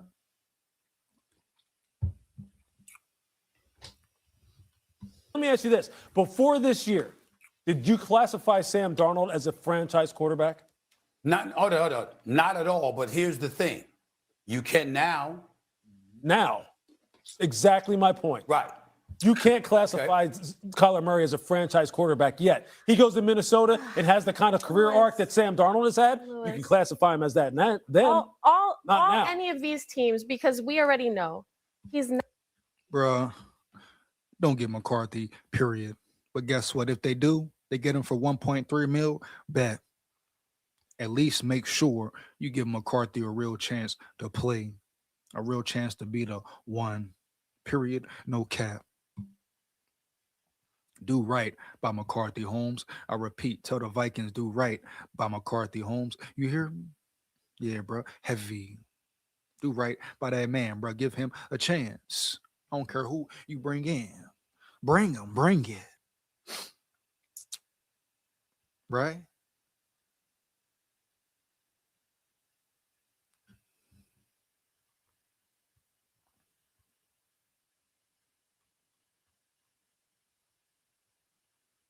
See what we got here, man. KLC play calling is horrible and no run game. Big facts. Big fact, Cody. Cody in the building early. Oh, yeah. Cody in the building early. This is my reason for no on Kyler Murray. He can't read defenses. He's a run first, pass second with our all line. He get destroyed. KLC play calling doesn't fit his style at all. Too short, not fully accurate. A lot of questions about Murray still. Daniel, you're bringing up can he read defenses? What is that about? You know, heavy. There's no guarantee with Kyler Murray. It's legit, EJ, but I don't want him. Yeah, bro. GTA 6 is about 6 months out. Oh man, you know Kyler Murray gonna be on that game heavy all day, all night. EJ, what if JJM was a crazy draft pick, not KOC? Does that change the scenario? Hey, what if though? What if? How do we know for sure? How do we know for sure? Period. It was both of their draft picks, no cap. I mean, until someone says different, Holmes. Matter of fact, I'm waiting for Quasi to speak up, baby. I'm waiting for Quasi to speak up, baby. Yeah. Bottom line. KLC is wasting my favorite player in Justin Jefferson. I feel you, Daniel. We're going to see what happened this year. We're going to see what happened this year. Really got no choice but to see what happens with the action. And Stephen A. saying JJM doesn't look good. It stems from coaching and head coach first, so blame them who failed JJM. Big facts. Chris in the building. Shout out Chris Carey in the building. You can't rely on JJ because he gets injured until he can prove that he can stay on the field. The Vikings are just protecting their asses. How? You want to talk about injuries? Chris Carey. Kyler Murray can't stay healthy. Chris Carey. So what are we really saying here? Chris Carey, you hear me? Heavy. Matter of fact, make sure you like, comment, and subscribe and hit that bell as well. Chris Carey. Support the chime. Support the grind. Support the channel, dog. No cap. SKOL VIKES. But Kyler Murray can't stay healthy as well. So what's really going on around yonder? Here. I repeat once again, what's really going on around yonder? Here. We're talking about injuries, injury prone, baby, maybe. Kyler Murray injury prone as a motherfucker, you know? Yeah. Injury prone as a motherfucker, man. No doubt. Injury prone, but hold up, man. Shout out T-Baz in the building, man. What up, T-Baz? What's going on? So, want to ask you a question here. What's going on, man? I always try to look at things from both sides, and right now I'm looking at things from the other side, the side of basically a non-Viking fan or whatever. So, hear a lot of talk that it's absolutely not J.J. McCarthy's fault. It's all because of Kevin O'Connell's play calling. So the coach is getting blamed for most of McCarthy's inadequacies. Blamed by who? Because most people blaming McCarthy. So who's blaming KOC, Holmes? It's all McCarthy. I hear a lot of people say he doesn't run the ball. You know, you can't have this, that. So my only question is, do you remember? Hold on. I'm just gonna bring up some quarterbacks. Do you remember Johnny Manziel the coach being blamed for that? What about Ryan Leaf? That was who they were though. Johnny Manziel was a part of your Ryan Leaf. alcohol addiction, all that was a bust. Couldn't play. JJ McCarthy can play. He has an arm, a powerful arm, one of the most powerful arms in the league as well, dog. So we can't compare. But we don't know what's going on behind the scenes either for them to like sour on him so quick. But okay, what could be going on? I mean, we don't. But what do we do know, T-Bass? What do we do know though about McCarthy? When KOC changed, not much for me in his NFL career. That's cap, T-Bass. If we're talking about when KOC got out of his ego and changed the scheme to fit his quarterback and catered to his quarterback a little bit, you actually saw progress. Okay. And like I said, I like to look at things from the other side. Right. What else went on during that time frame? What else went on during that exact same time frame? The Vikings played a string of the worst defenses in football, so that could be. Hold on. That's cool. But you go to early in the season, they beat the Bears first game, come back by McCarthy. Okay, that's a feather in his cap. You go to the Detroit Lions game early in the season with JJ Ball. No one was expecting that. Everybody back on his nuts then, heavy. You want to talk about the Falcons game?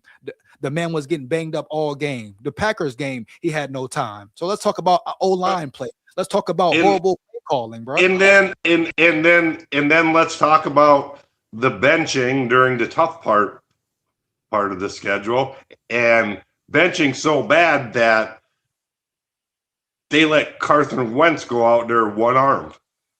Was it a benching or was it McCarthy? It was a benching. That was not a high ankle sprain. No effing way. No way there's no way that was a high ankle sprain.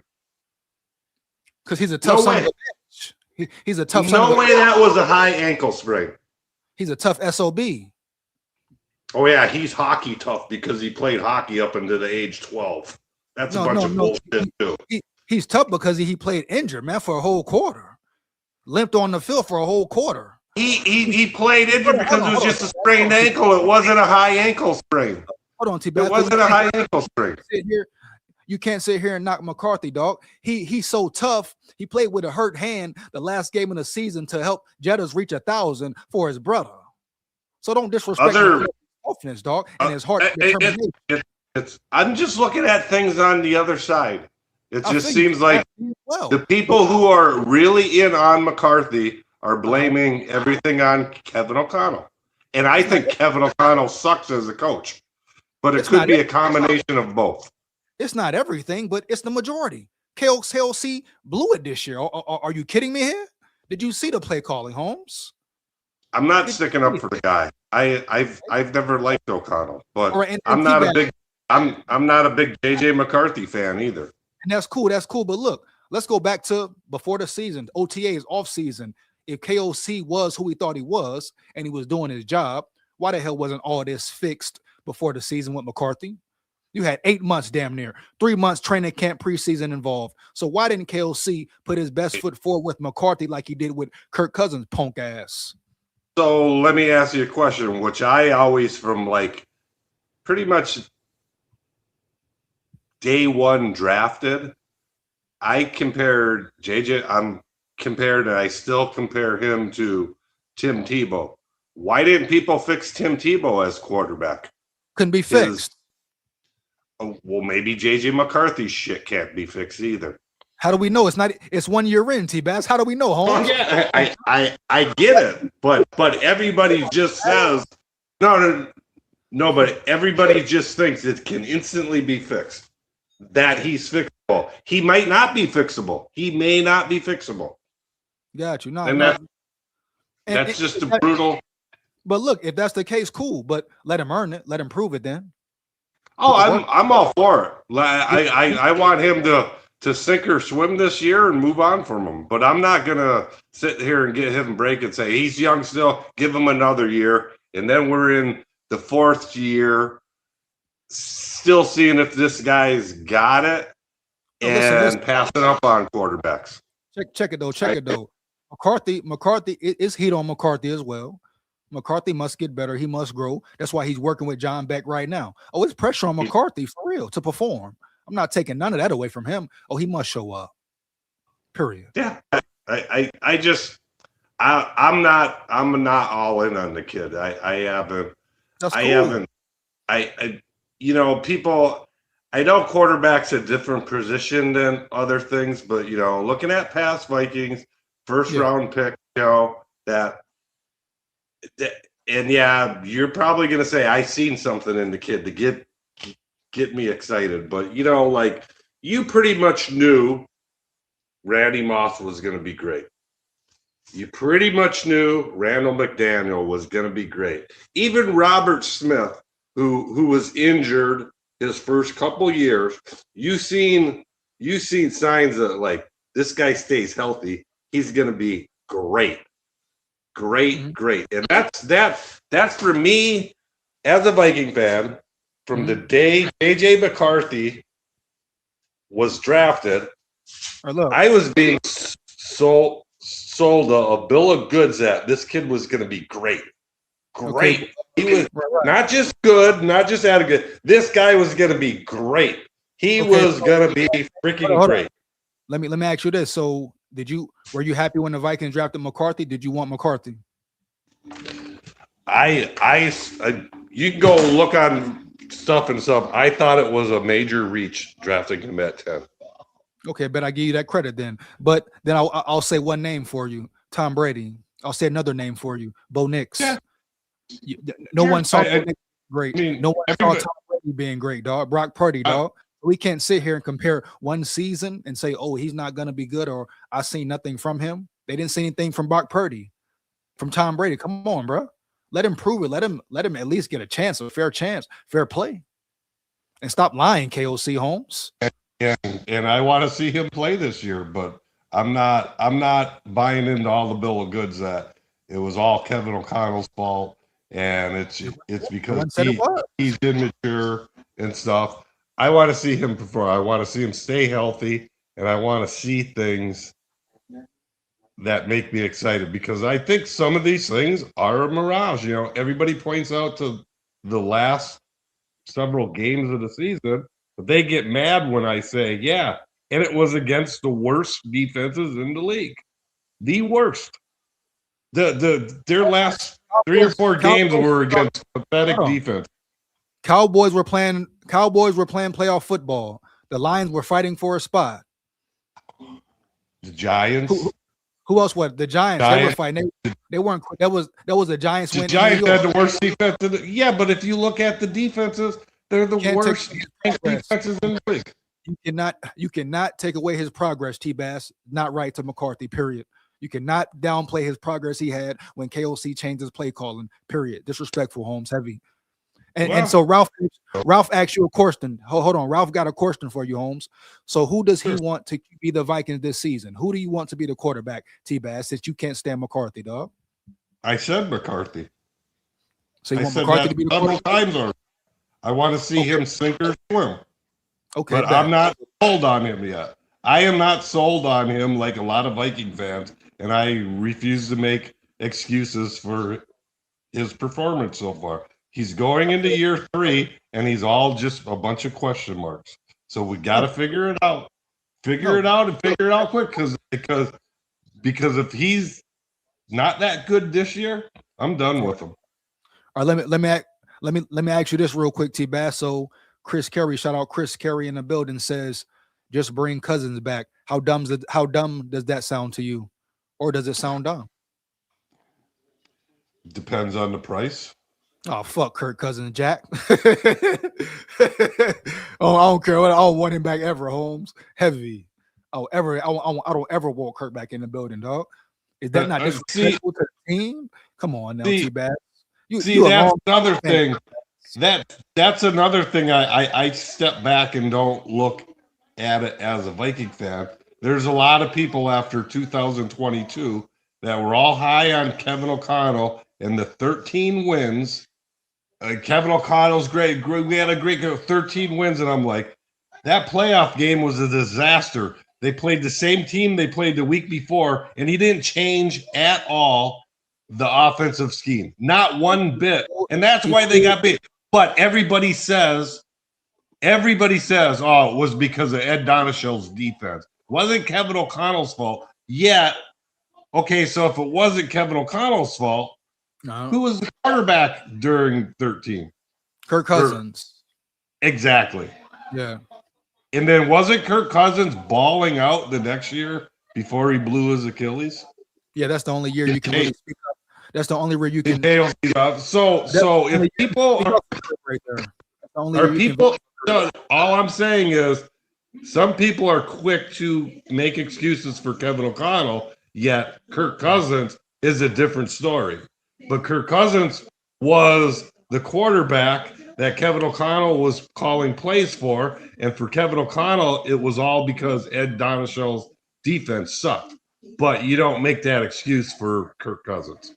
I make no excuses for Kirk or Kevin O'Connell. They both have been piss poor. Kirk was not a winner.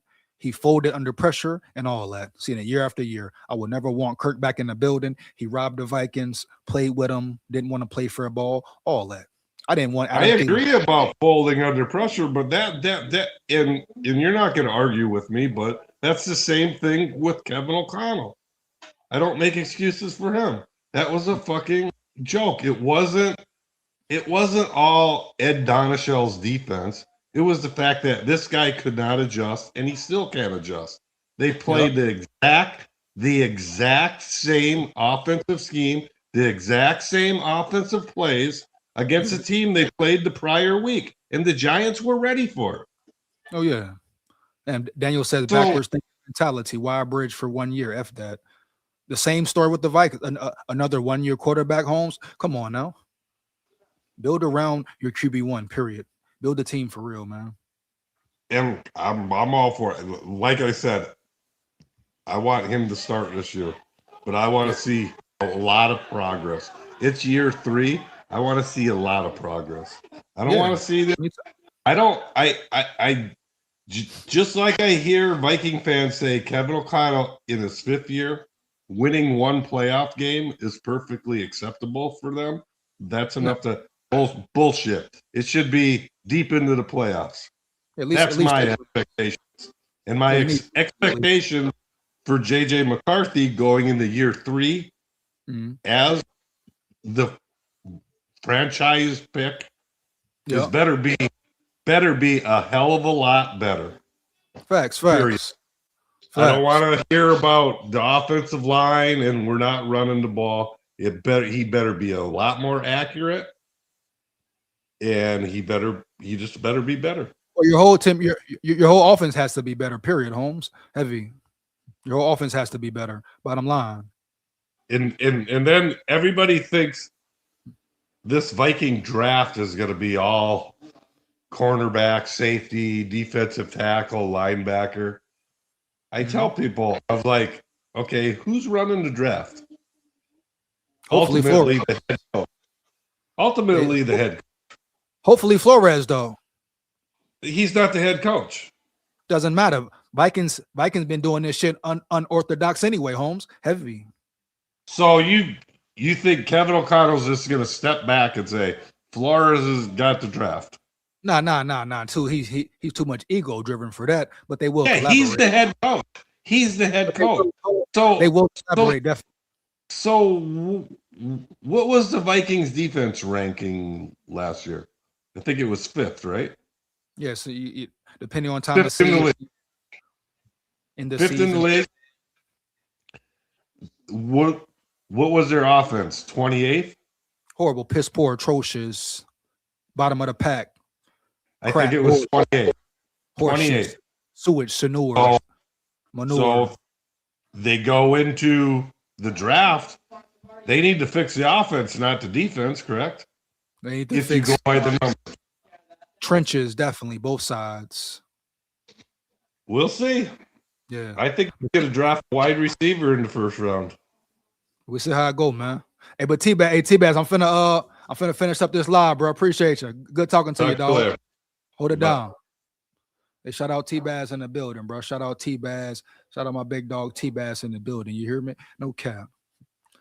Let's finish up this here. I'm pretty much done with this video here. Let's go ahead and get into some. We got Jalen Nailor. Break Jalen Nailor down real quick, then I'm gonna get up out of here. You know what will the Vikings do with Nailor? Hopefully they can bring Speedy back. 1 second here. Let's see here real quick, man. So here we go. Boom. Get right to it. Get up out of here. Questions, comments, opinions in the chat. Get to them as I can, but I'm finna finish this up here. Here we go. Boom. Fresh Jalen Nailor free agent buzz confirms Vikings will be on the outside looking in. Kind of bad news for the Vikings if you're depending on which direction you want this thing to go with the whole Speedy situation, right? Me, I want Nailor in.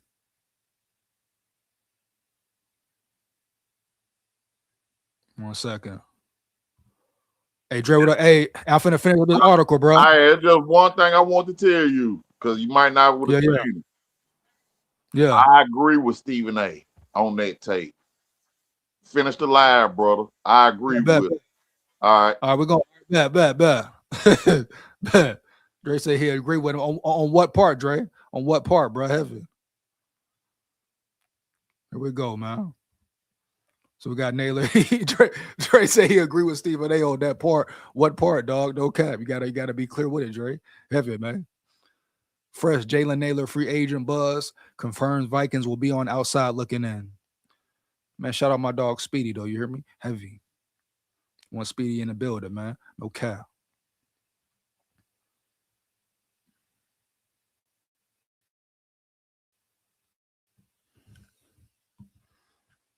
Let's see here.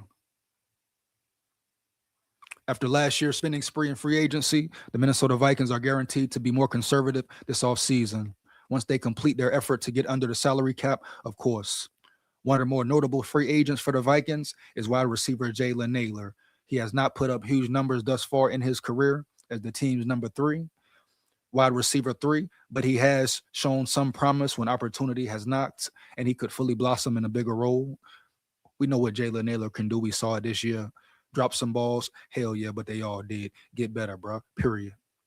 In terms of a return to the Vikings for Nailor, it primarily and obviously will come down to how far they're willing to go contractually. With that, it's fair to assume he'll find a better deal on the open market. When it comes down to it, he should not take any kind of discount to stay in what's lined up to continue to be a minimized role in Minnesota. Yeah, you know, Paylor gonna want to get paid, bro. Period.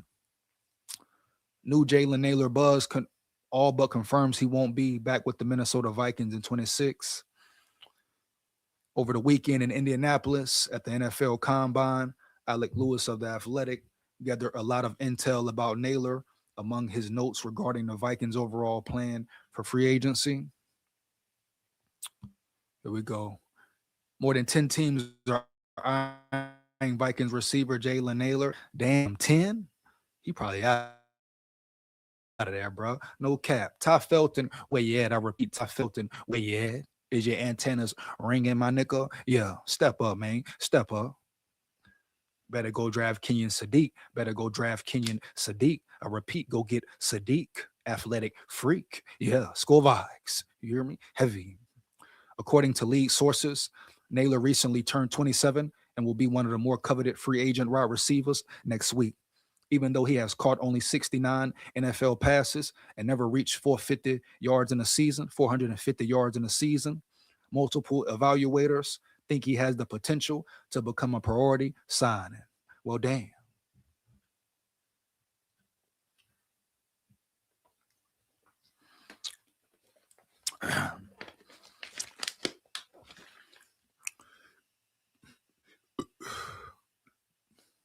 The Vikings don't want to lose Nailor. The coaches, especially receivers coach Keenum and Cardell, have watched him progress into one of their best developmental stories. He can absorb a complex playbook. He is a willing run blocker. Facts, no cap. He possesses vertical speed. Big facts, no cap. And he displays separation ability too. Speed is there as well. I mean, who in their right mind wants to see Nailor go? Period, Holmes. Heavy. Lewis then offered a more direct note about Nailor's potential from a league executive and the resulting implications for the contract he'll get. One NFC executive posited that he could see Nailor producing an 80-catch season in the near future. Hey, bro, put in a different role, shit, even in a different role with the Vikings, home just getting more targets. He can still put up 80. They can all eat heavy if KOC pull his head from out his ass. Yeah, you hear me? Heavy, dog, no cap. SKOL VIKES. Nailor's contract will match that level of production. He could be in line for a 3-year deal worth an average annual value of between 12 mil and 15 million, league sources said. By comparison, Giants receiver Darius Slayton signed a 3-year contract worth 36 million a couple seasons ago. Definitely taking Speedy over Darius Slayton any damn day. As confirmed by Lewis, reporting basically 1/3 of the league has some level of interest. Multiple other teams could sign Nailor to a multi-year contract that aligns with making him their receiver too. Wow, bro, you hear me? Period. Jalen Nailor finna get that bag. And picture him with a mastermind play caller who gonna utilize him correctly all game. Man, KOC has too much. Bro, KOC has he has so much talent. Wow, bro, so much talent to work with. That offense should have been so damn explosive, Holmes, heavy, fucking disrespectful to the players. No cap. The path to that role with the Vikings will only be paved by Jordan Addison being traded, and the prospect of that happening has cooled lately. You don't trade Addison for nobody. Heavy, bruh. No cap. SKOL VIKES. Nothing Lewis has freshly reported about Nailor is surprising as free agency gets closer. Barring a complete 180 in the current direction things are going, the Vikings simply won't be able to compete in the market for his services. And boom, there it is, man. There we go, baby. So shout out Nailor. We hope Speedy comes back in the building. We hope he returns. I know I do. Proctor from Bama. Hey, roll tide full of pride. Roll tide full of pride. Ralph in the building. Ralph no ball. Ralph no real ball. Heavy, you hear me? Early. Kick. Freed, specimen, all that. We talk about trenches, talk about replacing Brian O'Neill. Yeah, why not? I repeat, why not? Let's do it. Let's do it. Oh, yeah. Rob B is intern pending on how this year goes. Why? So he can have a clean slate as GM. Yeah, Rob Brzezinski, I don't think he know too much what he talk about, man. No cap. I mean, he knows some shit. I ain't gonna sit here and cap. He knows some shit. But when it comes to football and identifying players and talent, just don't trust him like that, man. Just don't believe in him like that, Jack. I think he's a real smooth jive turkey, smooth criminal, man. Yeah. Come on now, Jack. Jive turkey, Jack. I mean, you see how he froze up, got the shaking like a stripper. Tighten up, Rob. Tighten up, Rob, boy. Yeah. When she asked him about how far are the Vikings away from being a championship caliber team, he didn't want to answer the question. So he had to be what? Politically correct, in check. I agree with everything he said. Everything like what, Dre? He said QB whisperer. Did you peep that? He already said KOC isn't a QB whisperer. Yeah. I think I think I've heard that video before. Yeah. Heard it on the other video as well. No cap. But yeah, I mean, Stephen A, he definitely said some good things, but some shit he was incorrect about when he started bringing up McCarthy and all that.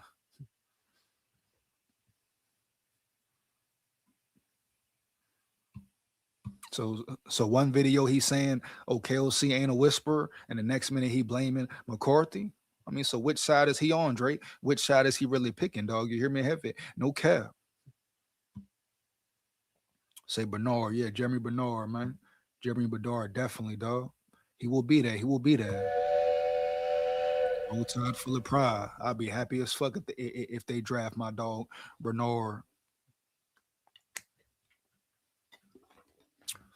Yeah, they don't know about Jeremy like that.